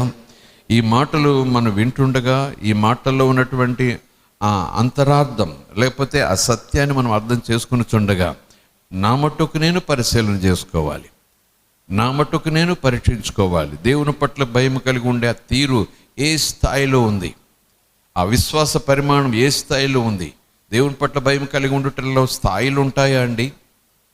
ఉంటాయనే లేఖనం చెప్తూ ఉంది. దేవుని పట్ల భయం కలిగి ఉండటంలో స్థాయిలేంటి? అవసరమైతే ప్రాణం పెట్టడానికి సిద్ధం, అది తీవ్రం. దేవుని నామానికి స్తోత్రం. అల్ప విశ్వాసం, గొప్ప విశ్వాసం, పర్వతాలు కదిలించే విశ్వాసం, ఆ మాటల చొప్పునే స్థాయిలు ఉన్నట్టుగా కనిపిస్తూ ఉన్నాయి. మరొక చోట వారి వారి విశ్వాస పరిమాణాల చొప్పున ఆయన కార్యములు చేయుచుండున లేఖనం చదువుతాం. పరిమాణం అంటే ఆ పెర్సంటేజ్ అనాలా, మోతాదు అనాలా, స్థాయి అనాలా, ఆ స్థితి అనాలా? అమ్మో నీ అంత విశ్వాసం నాకు లేదక్క అంటాను చూసారా? అన్నా నీ అంత విశ్వాసం, నీకున్నంత విశ్వాసం నాకు లేదు, లేకపోతే నేను కూడా నీలాగే అని అప్పుడప్పుడు ఆ సందర్భం వచ్చినప్పుడు, సంఘటన జరిగినప్పుడు మనం ఒకరితో ఒకరు మాట్లాడుకుంటాం. నీ అంత విశ్వాసం నాకు లేదమ్మో, నీ విశ్వాసం నా విశ్వాసం ఎంత అంటాం. అంటే ఏదో స్థాయి ఉందనే కదా మాట అంటున్నాం, ఏదో స్థితి ఉందనే కదా మాట అంటున్నాం. దేవుని నామానికి స్తోత్రం కలుగునుగాక. హల్లెలూయా. సో ఆయన చెప్పినట్లు చేయుట అది సరి అయిన స్థాయి, ఆయనకు లోబడుట సరైన స్థాయి. నా మటుకు నేను పరీక్షించుకుంటా ఏ స్థాయిలో దేవుని పట్ల భయం నాకు ఉంది, దేవుని పట్ల భయభక్తులు ఉన్నాయి. స్థాయి అంటే మరొకసారి ఇంతకుముందు చెప్పిన మాట జ్ఞాపకం చేసేస్తా. నేను దేవుని పట్ల కలిగి ఉన్నటువంటి భయం స్థాయి ఏంటంటే బైబిల్ చేత్తో పట్టుకుంటా, ఇంట్లో క్యాలెండర్ తగిలించుకుంటా, ఓ వాక్యం ఇంటి గోడ మీద రాసుకుంటా, ఇంటి మీద సిలువ పెట్టుకుంటా, ఆదివారం ఆరాధనకు వెళ్తా. దేవుని పట్ల నేను కలిగి ఉన్న భయం యొక్క స్థాయి అంతే, ఆ లెవెల్. కానీ దేవుడు ఇంకా ముందుకు రావాలంటున్నాడు. నేను చెప్పినట్లు నువ్వు చేయాలి. దేవుని నామానికి స్తోత్రం. Praise the Lord. హల్లెలూయా. చెప్పినట్లు చేయాలని ఎక్కడుందండి? చెప్పినట్లు చేయాలని ఎక్కడుందండి? మత్తయి సువార్త ఆ చివరి అధ్యాయం చేద్దాం. చెప్పినట్లు చేయాలని ఎక్కడుందో యేసు ప్రభువే స్వయంగా చెప్తారు.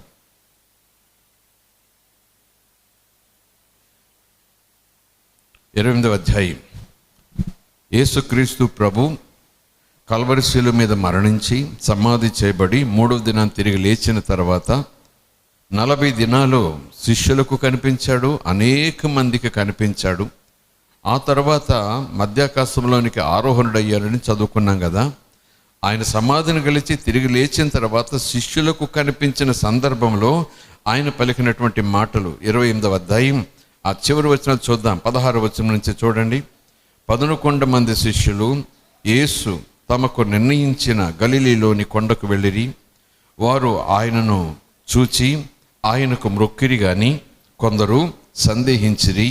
అయితే యేసు వారి యొద్దకు వచ్చి, పరలోకమందును భూమి మీదను నాకు సర్వాధికారము ఇయ్యబడి ఉన్నది, కాబట్టి మీరు వెళ్ళి సమస్త జనులను శిష్యులనుగా చేయుడి.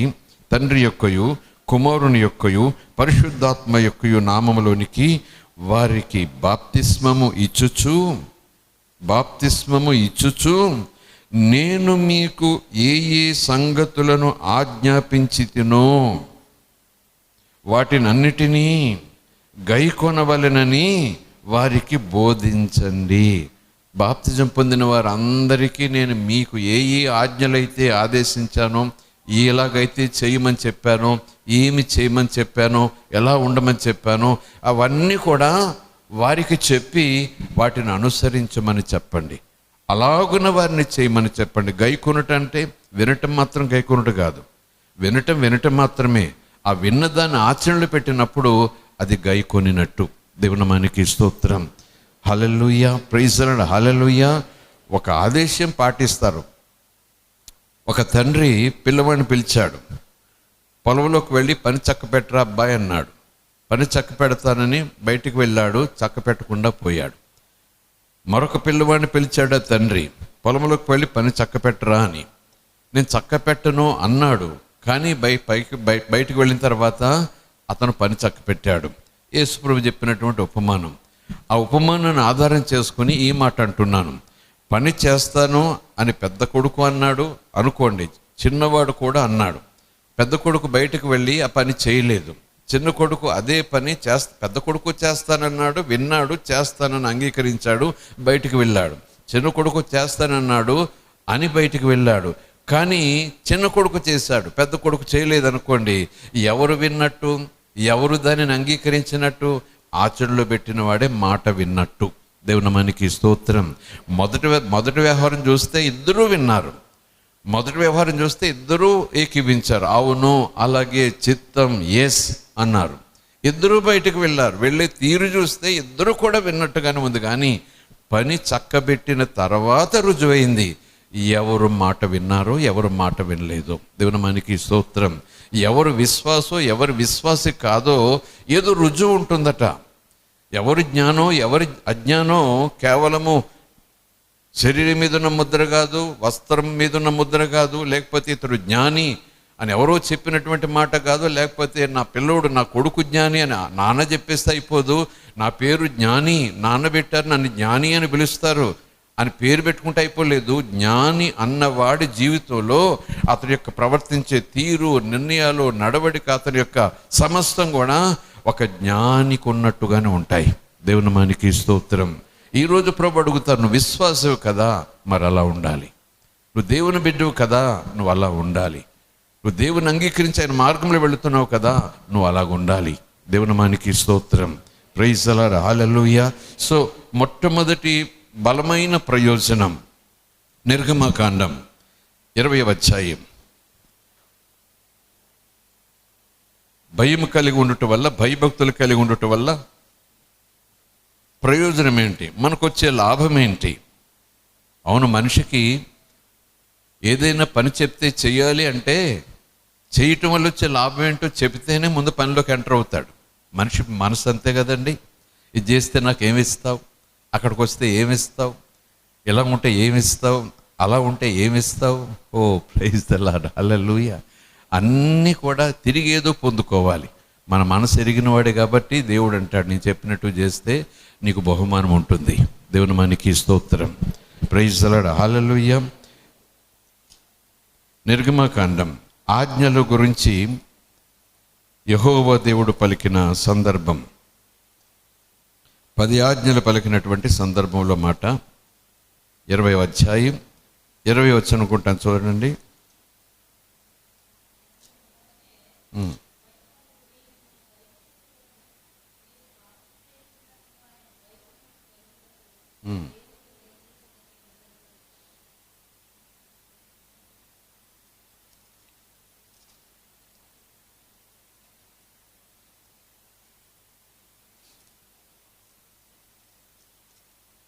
మరొకసారి చదువుదాం. అందుకు మోషే, భయపడకండి, మిమ్మును పరీక్షించుటకు మీరు పాపము చేయకుండునట్లు ఆయన భయము మీకు కలుగుటకును. ప్రైజ్ ది లార్డ్, హల్లెలూయా. అక్కడ దేవుడిచ్చిన ఆజ్ఞల సందర్భం, దేవుడు అగ్నివలి సినాయి కొండ శిఖరం మీదకి దిగవచ్చిన సందర్భం, ఉరుములు మెరుపులు ఆ భయంకరమైన శబ్దాలతో ప్రజలందరూ గడగడ వణికిపోయినటువంటి సందర్భం.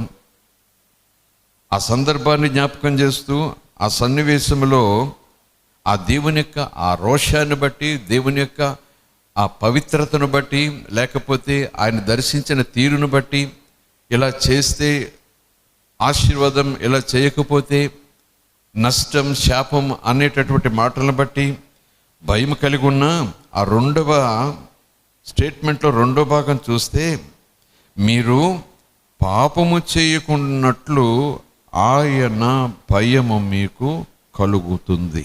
అంటే దేవుని పట్ల భయము కలిగి ఉండుట మనలను పాపానికి దూరంగా ఉంచుతుంది.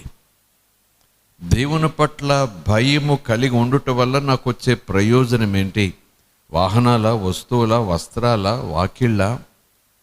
దేవుని పట్ల భయభక్తులు కలిగి ఉంటే నీకు వాహనాలు ఇస్తాడు దేవుడు. దేవుని పట్ల భయభక్తులు కలుగుతుండే నీకు వస్తువులు ఇస్తాడు దేవుడు, వస్త్రాలు ఇస్తాడు దేవుడు, వాకిళ్ళు ఇస్తాడు దేవుడు. ఉన్నాయి, లేఖనాల్లో లేదని నేను అనను. దేవుని పట్ల భయభక్తులు కలిగిన వారు ఇలా దీవించబడతారు. పిల్లలు ఇలాగుంటారు, భార్య ఇలాగుంటుంది, లోగులు ఇలాగుంటుంది, అతడు చేసేదంతా ఫలిస్తుంది. 108 కీర్తన ఉంది కదా. ఉన్నాయి. దేవుని పట్ల భయభక్తులు కలిగి ఉండటం వల్ల ఈ లోకంలో మనకు అవసరమైన విషయాలన్నీ ఇస్తాడు. అడిగిన దానికనే ఎక్కువ ఇస్తాడు ఆయన. కానీ ముఖ్యంగా దేవుని పట్ల భయము కలిగి ఉండటం వల్ల మనకు వచ్చే అద్భుతమైన ప్రయోజనం ఏంటంటే చెడుతనానికి దూరంగా ఉంటాం. దేవుని పట్ల భయము, భక్తి మనలను చెడుకు దూరంగా ఉంచుతుంది. దేవుని మనకి స్తోత్రం. దేవుని పట్ల భయము భక్తి తగ్గింది అనే దానికి ఒకే ఒక రుజువు ఏంటంటే ఆకర్షించబడుతూ దగ్గరికి వెళుతూ ఉంటాం. చాలా ప్రమాదం. దేవుని మనకి స్తోత్రం. దేవుని పట్ల భయం కలిగి ఉండటం వల్ల సాగిలపడటము, నమస్కారం చేయటము, భక్తి చేయటము అన్నట్టుగా కొంతమంది అనుకుంటారు. కానీ మొట్టమొదటి మాట రోమా పత్రికలో పరిశుద్ధాత్ముడు అపుస్తలుడైన పౌలు చేత వ్రాయించినటువంటి మాట, 6వ అధ్యాయంలో వ్రాయించినటువంటి మాట, ఇంతవరకు మీరు మీ శరీరంలో, మీ శరీర అవయవంలో పాపమును ఏలనిచ్చారు. మీ శరీరంలో, మీ శరీర అవయవాల్లో పాపము పరిపాలించింది. ఇక మీ శరీర అవయములలో పాపమును ఏలుబడి చేయనివ్వకండి. దేవుని మనకి స్తోత్రం. ఇప్పుడు మీరు క్రీస్తులో ఉన్నారు. క్రీస్తుతో మీరు మరణించారు, క్రీస్తుతో పాటు మీరు లేచారు బాప్తిజం ద్వారా. ఇంతవరకు మీ శరీరాన్ని పాపము ఏలింది. మీ శరీర అవయవాల మీద పాపము యజమానిగా ఉంది. మీ కళ్ళైనా, నాలుకైనా, చేతులైనా, నడకైనా, పడకైనా, క్రియలైనా, చూపులైనా ఇవన్నీ కూడా పాపము యజమానిగా ఉండి మీ చేత ఇవన్నీ చేయించింది. కానీ ఇప్పుడు మీరు క్రీస్తు సంబంధులు, క్రీస్తులు పుట్టారు, దేవుని సంబంధులు, పరిశుద్ధ దేవుని సంబంధులు, వెలుగు సంబంధులు కనుక ఇక మీ శరీరంలో, శరీర అవయవాల్లో పాపమును ఏలనివ్వకండి. దేవుని మనకి స్తోత్రం. పాపమును ఏలనివ్వకుండా ఉండే శక్తి నాకు కావాలంటే పరిశుద్ధాత్మ ఎలాగూ కావాలి, అందులో సందేహం లేదు. కానీ ఈ లేఖనం ప్రకారం చూస్తే దేవుని పట్ల నేను భయము కలిగి ఉండే తీవ్రతను బట్టి పాపమునకు దూరంగా ఉండే అప్రయత్నం సఫలమవుతుంది. దేవుని మనకి స్తోత్రం. హల్లెలూయా. యెహోవా పట్ల భయభక్తులు కలిగి ఉండుట అనగా ఏంటి? సామెతల గ్రంథం మనం చాలాసార్లు చదువుకుంటాం కదా. 8వ అధ్యాయము 13వ వచనం. సామెతల గ్రంథం. యెహోవా యందు భయభక్తులు కలిగి ఉండుట అనగా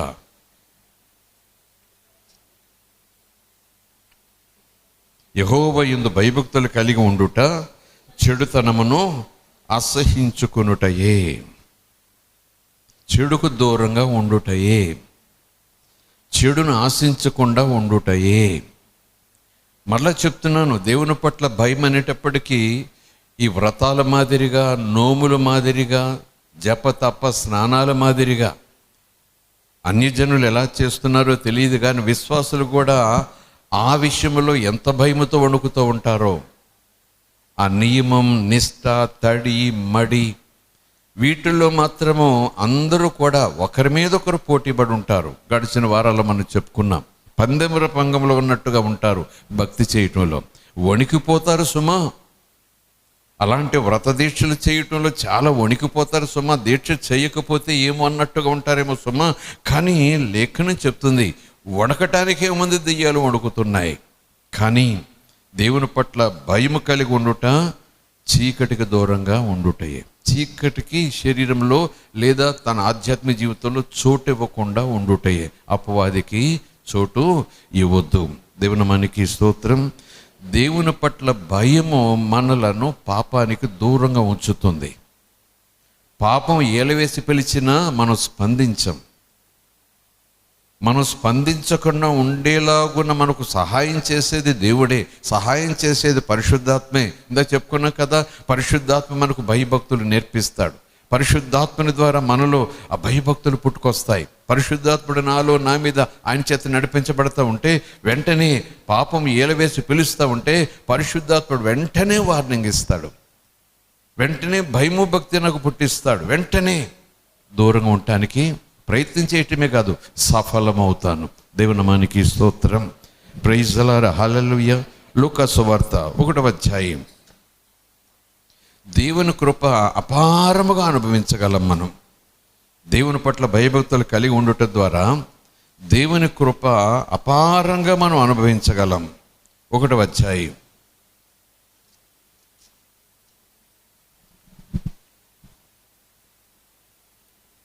మరియును చూచినప్పుడు ఎలిజబెతు పరిశుద్ధాత్మతో నిండుకొని బిగ్గరగా చెప్పిన మాటలో ఒక మాట. 1వ అధ్యాయం లూకా సువార్త 39వ వచనం నుంచి ఆ సన్నివేశం కనిపిస్తుంది. జకర్యా ఇంటిలో ప్రవేశించింది మరియా. ఎలిజబెత్కు వందనం చెప్పింది. ఎలిజబెత్ మరి యొక్క వందన వచనము వినగానే ఆమె గర్భంలోని శిశువు గంతులు వేశాడు. అంతటా ఎలిజబెత్ పరిశుద్ధాత్మతో నిండుకొనిదై బిగ్గరగా ఇట్లను. ఎలిజబెత్ అన్నదా పరిశుద్ధాత్మ అనిపించాడా? పరిశుద్ధాత్మ అన్నాడా? పరిశుద్ధాత్మ అనిపించాడా? ఎలిజబెత్ అన్నదా? రెండు ఒకటే. పరిశుద్ధాత్మతో నిండుకొనినదై ఇలాగున ఎలిజబెత్ అన్నది అనిపించినవాడు. నిజానికి ఆ మాట ఎలిజబెత్ మాట కాదు. ఎవరి మాట అది? పరిశుద్ధాత్ముడు దేవుని మాట. 50 వచనం చూడండి. ఆయనకు భయపడు వారి మీద ఆయన కనికరము తరతరములు ఉండును. దేవుని మనకి స్తోత్రం. Praise the Lord. హల్లెలూయా. ఆయనకు భయపడు వారి మీద ఆయన కనికరము, అపారమైన కనికరం, తరతరాలు ఉంటుందట.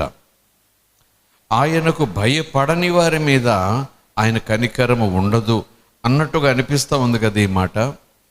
ఈరోజు ఇలాగూ నీ మాట చెప్పటం నేను ప్రయత్నం చేస్తున్నాను.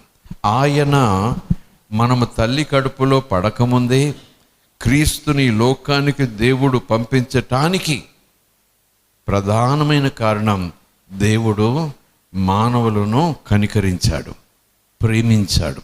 అప్పుడే కనికరం పుట్టింది దేవునికి. దేవుని మనకి స్తోత్రం. అది మనం జ్ఞాపకం పెట్టుకోవాలి. అంటే మనం దేవుని పట్ల భయభక్తులు కలిగి లేకపోతే వెంటనే ఆయన కనికరాన్ని వెనక తీసేసుకుంటాడు. వెంటనే ఆయన కనికరించడం మానేస్తాడు, జాలి పట్టడం మానేస్తాడు, స్పందించడం మానేస్తాడు అనే రీతిగా ఉంది. మరి చాలా వచ్చిన ఎలాగున్నాయి? శాశ్వతమైన ప్రేమతో నిన్ను ప్రేమిస్తున్నాను, నీ మీద మహాకృప చూపిస్తాను, నీ మీద జాలి పడతాను అని ఎన్నెన్నో మాటలు ఉన్నాయి. నిన్ను క్షమిస్తాను, నాకు ఇష్టమైంది నిన్ను క్షమించమని ఎన్నెన్నో మాటలు ఉన్నాయి. మరి అవన్నీ ఏమైపోతాయి? అందుకే ఈమె పరిశుద్ధాత్మతో నింపబడి, ఇంకా యేసు పుట్టలేదు, యేసు పుట్టడానికి ముందు పరిశుద్ధాత్ముడు చెప్తున్నటువంటి మాట, యేసు ఎప్పుడైతే పుట్టాడో, శిలువ మీద వేలాడాడో, మరణించాడో, సమాధిలో తిరిగి లేచాడో, అది దేవుని కృప, ఆ కనికరము అందరికీ ఇవ్వబడింది. అంతకుముందు రక్షణ కొందరికే ఎవరికి? ఇజ్రాయేలీయులకి. కానీ క్రీస్తు ద్వారా రక్షణ అందరికీ వచ్చేసింది. అంటే రక్షణ ఏంటి చెప్పండి? అందరి మీద కనికరం వచ్చేసింది. దేవుని మనకి స్తోత్రం. Praise the Lord. హల్లెలూయా. దేవుని మనకి స్తోత్రం. ఆయన పాపులమై ఉండగా, పాపము చేత మనం చచ్చిన వారమై ఉండగా, అపవిత్రతలో ఉండగా, రోతలో ఉండగా, అప్పుడే మనలను ప్రేమించాడు, అప్పుడే మనలను కనికరం చూపాడు. దేవుని మనకి స్తోత్రం. అంతగా ఆయన కనికరము చూపాడు గనక మనము దేవుని పట్ల భయము కలిగి ఉండవలెను కదా. అదనమాట నా తాత్పర్యం. దేవుని మనకి స్తోత్రం. అపొస్తలుడైన పౌలు చెప్పిన మాట మనకు గుర్తుంది కదా. మనం ఆయనను ప్రేమించబద్దులమై ఉన్నాము అంటాడు పౌలు. పాత నిబంధనలు చూస్తే మనం ఆయన ప్రేమిస్తే ఆయన మనల్ని ప్రేమిస్తాడు అన్నట్టుగా వచనాలు ఉన్నాయి పాత నిబంధనలు ప్రవక్తల ద్వారా. అదే మాట పౌలు జ్ఞాపకం చేస్తూ ఇలాగున్న మాటను త్రిప్పి మాట్లాడతాడు. మనం ఆయనను ప్రేమించబద్దులమైన, ఎందుకంటే ఆయన మనల్ని ప్రేమించమని చెప్పాడు. తను ప్రేమిస్తే దీవిస్తాడట, తను ప్రేమిస్తే ఆయన ప్రేమిస్తాడట. ఇలా వ్రాయబడి ఉంది. కానీ పౌలు ద్వారా పరిశుద్ధాత్ముడు రాయిస్తున్న ఆ మాట ఏంటంటే, మనం ఆయనను ప్రేమించబద్దులమై ఉన్నాం, ఎందుకంటే ఆయన మొదటిగా మనలను ప్రేమించాడు గనుక. దేవుని మనకి స్తోత్రం. Because he loved us first. చాలా కాలం క్రితమే ఆయన మనలను ప్రేమించాడు. అలాగే యేసుక్రీస్తు పుట్టకముందే మనం ఈ భూమి మీద ఉనికి లేనప్పుడే ఈరోజు మన మీద ఇలాగున కనికరము ఆ రోజే చూపించాడు ఆయన. దేవుని మనకి స్తోత్రం. ఇలాగున కనికరము చూపిస్తున్నాడు గనక, ఇది శాశ్వతమైన కనికరం అని దేవుడు వాగ్దానం చేశాడు గనక, ఆ మాట చొప్పున మనం దేవుని పట్ల భయం కలిగి ఉండవలెను కదా. దేవుని మనకి స్తోత్రం. హల్లెలూయా. Praise the Lord. హల్లెలూయా. ఆయన మనలను ముందుగానే ప్రేమించాడు గనక మనం ఆయన ప్రేమించాలంటున్నాడు పరిశుద్ధాత్మని చేత నింపబడిన పౌలు. ఆయన ప్రేమస్వరూపి, ఆయన మనం ప్రేమించాలి. యేసుప్రభు కూడా చెప్పారు, తండ్రిని ప్రేమించండి, హృదయపూర్వకంగా, పూర్ణాత్మతో, పూర్ణశక్తితో, పూర్ణబలముతో ప్రేమించండి అని చెప్పాడు కదా. ఆయన ప్రేమించాలి. కానీ ఇక్కడ ప్రత్యేకమైన అంశం ఏంటంటే ఆయనే మొదటగా ప్రేమించాలి. దేవునికి మీరు భయపడండి, కనికరం పుడుతుంది. కనికరిస్తాడైనా, కనికరించి దగ్గరికి వస్తాడైనా, కనికరించి మీకు సహాయం చేస్తాడైనా. మీకు దేవుని పట్ల భయం లేదనుకో, భయభక్తులు కలిగి లేరనుకో, ఆయన కనికరం చూపటం మానేస్తాడు, కనికరాన్ని వెనక్కి తీసేసుకుంటాడు, కక్షతో నిలబడతాడు అన్నట్టుగా ఉంటాయి మాటలు. నేను ఈరోజు ఆ మాటను ఈ రీతిగా చెప్తున్నాను. ఎలిజబెత్లో నుంచి పరిశుద్ధాత్ముడే మాట్లాడాడు. పాత నిబంధన గ్రంథంలో కూడా పరిశుద్ధాత్ముడే, దేవునాత్మే ప్రవక్తల ద్వారా వచనాలను రాయించాడు. అదే పరిశుద్ధాత్మ పౌలు ద్వారా సంఘానికి ఈ మాట రాయిస్తున్నాడు. ఆయన మొదటగా మిమ్మల్ని ప్రేమించాడు గనక మీరు ఆయన ప్రేమించాలి. ఆయన మొదటగానే మీ మీద కనికరం చూపిస్తున్నాడు గనక. ఎలాంటి కనికరం? తరతరాలు చూపించే కనికరం. కనికరం చూపిస్తూ ఇప్పటికీ కనికరం చూపిస్తూనే ఉన్నాడు గనక మీరు దేవునికి భయపడాలి. దేవుని నామానికి స్తోత్రం.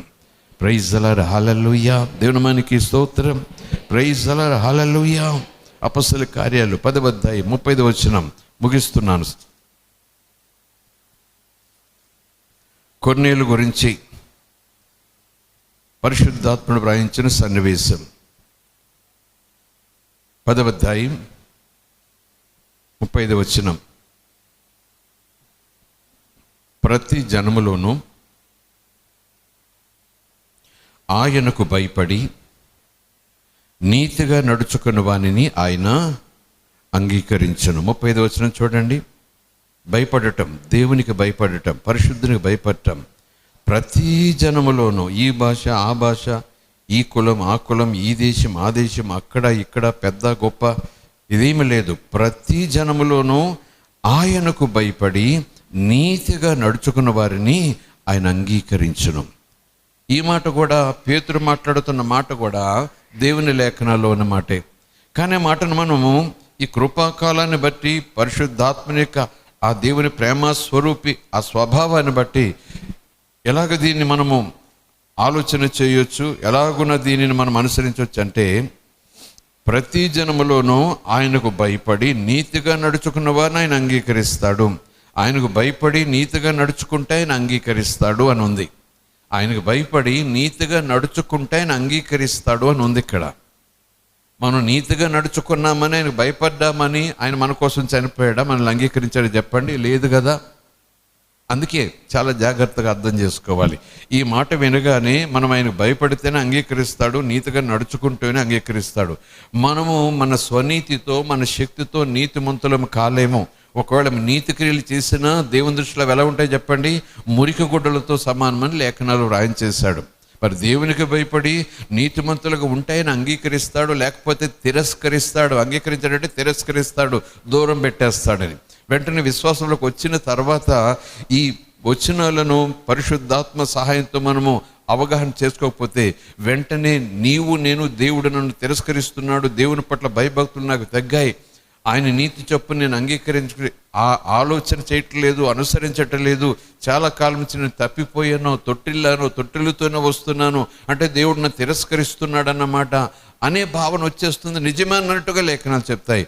కానీ ఈరోజు ఈ మాటను నేనంటున్నాను, ఆయన నిన్ను నీతిమంతుడుగా చేశాడు గనుక, ఆయన నీవు అవినీతి పడుగా ఉండగానే, పాపిగా ఉండగానే నిన్ను అంగీకరించాడు గనక నువ్వు ఆయనకు భయభక్తులు కలిగి ఉండాలి. దేవుని మనకి స్తోత్రం. హల్లెలూయా. ఇది ఎంత న్యాయంగా దోస్తా ఉంది చెప్పండి? ఆయన ఎలాగ నన్ను అంగీకరించేశాడు, ఇంక నేను ఎలాగున్నా పర్వాలేదు అన్నట్టుగా లేదు అక్కడ. ఆయన ఎప్పుడు నన్ను ఉచితంగా నీతిమంతునిగా చేసేసాడు, నన్ను పరిశుద్ధంగా చేసేసాడు, తన కొడుకుగా చేసేసుకున్నాడు, నన్ను పరలోకం తీసుకెళ్ళిపోతాడు, ఇంక నేను ఎలా బ్రతికేసినా పర్వాలేదు అన్నట్టుగానే ఉంటుందన్నమాట. అలా ఉండకూడదు. నువ్వు భయభక్తులు కలిగి ఉంటే కనికరం చూపించే దేవుడు, నువ్వు నీతిమంతునిగా ఉంటేనే నిన్ను అంగీకరించే దేవుడు, నీ ప్రయోజనం ఏమీ లేకుండా, నీ క్రియలు ఏమీ లేకుండా నువ్వు ఎలాగున్నా సరే ముందుగానే ఆయన కనికరించేశాడు, ముందుగానే నిన్ను కొడుకుగా అంగీకరించేస్తున్నాడు. కనుక నీవు దేవుని పట్ల భయం కలిగి ఉండాలి. అది నీ బాధ్యత. దేవుని మనకి స్తోత్రం. ప్రైజ్ ద లార్డ్, హల్లెలూయా. దేవుని మనకి స్తోత్రం కలుగునుగాక. హల్లెలూయా. ఏదేమైనా విశ్వాసులమైన మనకు ఈ అవగాహన ఉండాలి, ఈ స్పృహ ఉండాలి, ఈ తెలివి ఉండాలి, ఈ ఆలోచన ఉండాలి. మన బాధ్యతది. దేవుని మనకి స్తోత్రం. ఎవరో కనాది పిల్లోడు, ఏ తల్లి కన్నదో ఏ తండ్రి వదిలేశాడు. ఒక మహారాజు కోటీశ్వరుడు ఆ దారం పడిపోతూ ఆ పెంట కుప్పల మీద ఎంగిలాకుల మధ్యన కుక్కలను కొడుతూ ఆ ఎంగిలాకులో ఉన్న పదార్థాన్ని తింటున్నాడు. డొక్కలు ఎండిపోయి ఉన్నాయి. పిల్లోడు, ఆ కోటీశ్వరుడికో రాజుకు కనికరం పుట్టింది. వాహనం ఆఫ్ చేశాడు. ఆ బిడ్డను అంతఃపురాన్ని తీసుకురని అన్నాడు, కోట్లోకి తీసుకురని అన్నాడు. పిల్లోడిని తీసుకొచ్చేసారు, స్నానం చేయించేశారు, మంచి బట్టలు వేసేసారు. ఇక పిల్లోడు నా ఇంట్లోనే ఉంటాడు, నాతో పాను ఉంటాడు అని పనులందరికీ చెప్పాడు. ఏ లోటు రాకుండా చూసుకోవాలి వీడిని అని చెప్పేశారు. అందరూ అనుకుంటున్నారు పెంట మీద కుక్క పిల్లలతో పాటు ఆ ఎంగిలి కూడు తినే పిల్లోడికి ఎంత అదృష్టం వచ్చింది. ఇతని చూపు పడింది. కనికరం. దేవుని మనకి స్తోత్రం.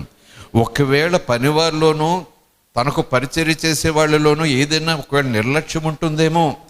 ఆయన చెప్పాడు చెయ్యాలి కనుక ఆ పనికి మాలోడు పెంట మీద నుంచి వచ్చాడు, వాడికి మనం చేసేది ఏంటి చూద్దాంలే అనే ఆ ఆలోచన రాకుండా ఆయన ఒక మాట పలికాడు, ఈ రోజు నుంచి వీడు నా కొడుకు. దేవుని మనకి స్తోత్రం. ఒక్కోసారి పనివారిలో నిర్లక్ష్యం వస్తుంది. ఈయన తీసుకొచ్చాడు, ఇంట్లో పెట్టాడు, ఏంటో అన్నట్టుగా చేయటంలో ఆయనకు చేయించినట్టుగాని పిల్లడుకు చేయాలట, ఆయనకు చేసినట్టుగానే పిల్లడు కానీ ఇవ్వాలట. ఎవరిస్తారు అని నిర్లక్ష్యం చేస్తారేమో అనే ఆలోచనతోనేమో వెంటనే ఆయన అంటున్నాడు, ఈ రోజు నుంచి వీడు నా కొడుకు, నా కొడుకులాగే చూడండి అన్నాడు. ఇంకా పనివారు చూడకుండా ఉంటారో చెప్పండి. దేవుని మనకి స్తోత్రం. ప్రైజ్ ద హల్లెలూయా. దేవుని మనకి స్తోత్రం కలుగునుగాక. ఆ పిల్లవాడు పెరిగి పెద్ద అవుతున్నాడు, వయసు వచ్చింది, కాస్త ఆలోచన వచ్చింది.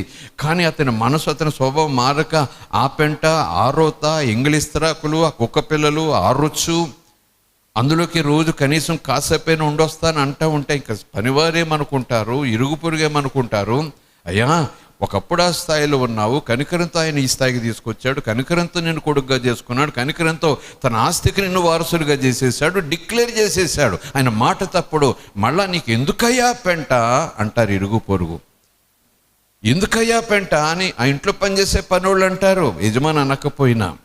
కానీ అది లేకపోతే నేను బ్రతకలేను, 5 నిమిషాలైనా అక్కడికి వెళ్ళి కూర్చుని రావాలి అంటున్నాడంటే వెంటనే వాళ్ళు అంటారు, ఇంతగా నీ మీద కనికరం చూపినటువంటి ఆయన పట్ల నువ్వు భయభక్తులు కలిగి ఉండాలి.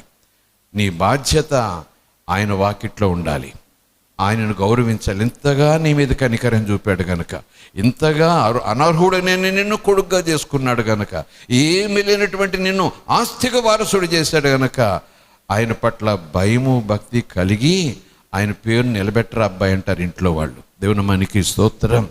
హల్లెలూయా. ఆ పెద్ద ఆయన వస్తే మళ్ళీ నేను బయటకు తరిమేస్తాను అలా చెప్పరు. ఆయన పేరు నిలబెట్టు, ఆయన పేరు తగినట్టుగా. ఎంత కనికరం చూపాడో తెలుసా? లేకపోతే నువ్వు ఎలా బ్రతకాల్సి వచ్చిందో తెలుసా? కుక్క చావు చచ్చేవాడు పెంట కుప్పల మధ్య నువ్వు. కానీ ఈరోజు నీ మరణాన్ని కూడా ఘనపరిచే రీతిలో అయినా ఇంట్లోకి తీసుకొని నీ మరణం కూడా ఊరేగింపు అయిపోతుంది. అంత కనికరమైన నిన్ను చూపి తన ఇంట్లో తీసుకొచ్చి కొడుకని పిలిచి తన ఆస్తిక వారసునిగా చేసేసి, నన్ను మీరందరూ ఎలా చూస్తున్నారు వీణ్ణి కూడా అలా చూడండి అంత మాట అన్న తర్వాత ఇదేం బుద్ధయ్యా నీకు అంటారు ఇరుగు పొరుగు. అవును కదా? దేవుని మనకి స్తోత్రం. అందుకే నేను అంటున్నాను, ఆయన కనికరం చూపిస్తాడు, భయపడితే కనికరం చూపిస్తాడు. భయపడి నీతిమంతులుగా ఉంటే, నీతిమంతులుగా నడుచుకుంటే అంగీకరిస్తాడు. అవన్నీ నిజమే పాత నిబంధన. కానీ ఈరోజు చచ్చిన స్థితిలో ఉన్న మనలను బ్రతికించుట కొరకు ఆయన మరణించాడు. మరణించి మనలను మహిమలో చోటు ఇచ్చేశాడు మనకి. నా స్వాస్థ్యానికి మీరు వారసులను అంతలో వదిలేశాడైనా, మీరు నా కొడుకులు నా కూతుళ్ళు అన్నాడు ఆయన. దేవుని మనకి స్తోత్రం. Praise the Lord. హల్లెలూయా. కనుక ఈరోజు మన బాధ్యత ఏంటి?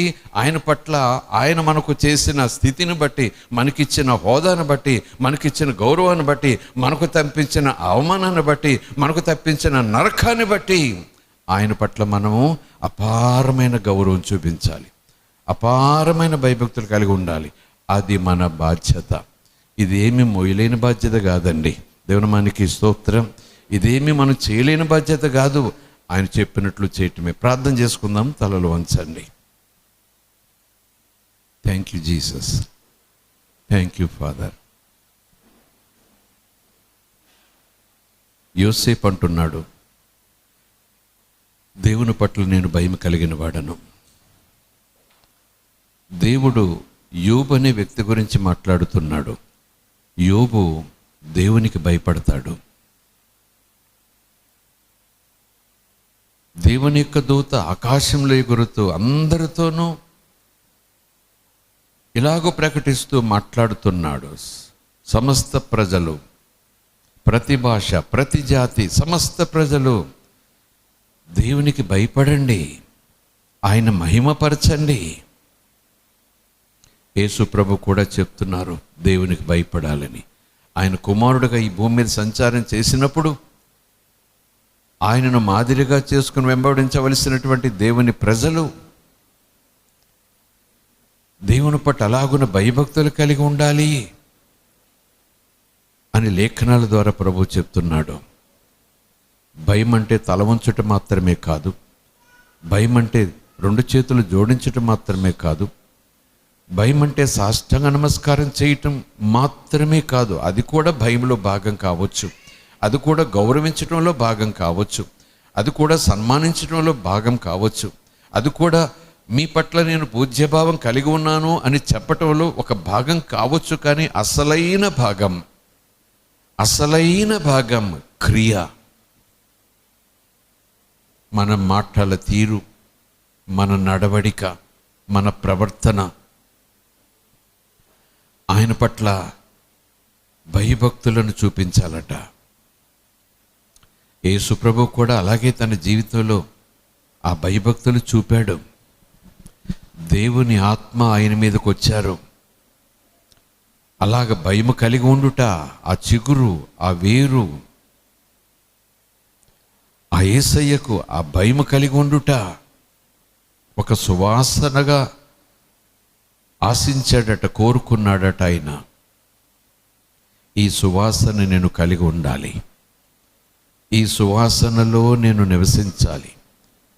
నేను ఎవరి మధ్యనున్నా, ఒంటరిగా ఉన్నా, పగలున్నా, రాత్రున్నా, ఏ స్థలంలో ఉన్నా, ఏ స్థితిలో ఉన్నా, ఈ అత్తరు, ఈ సువాసన నన్ను అంటుకుని ఉండాలి, నా చుట్టూ ఉండాలి.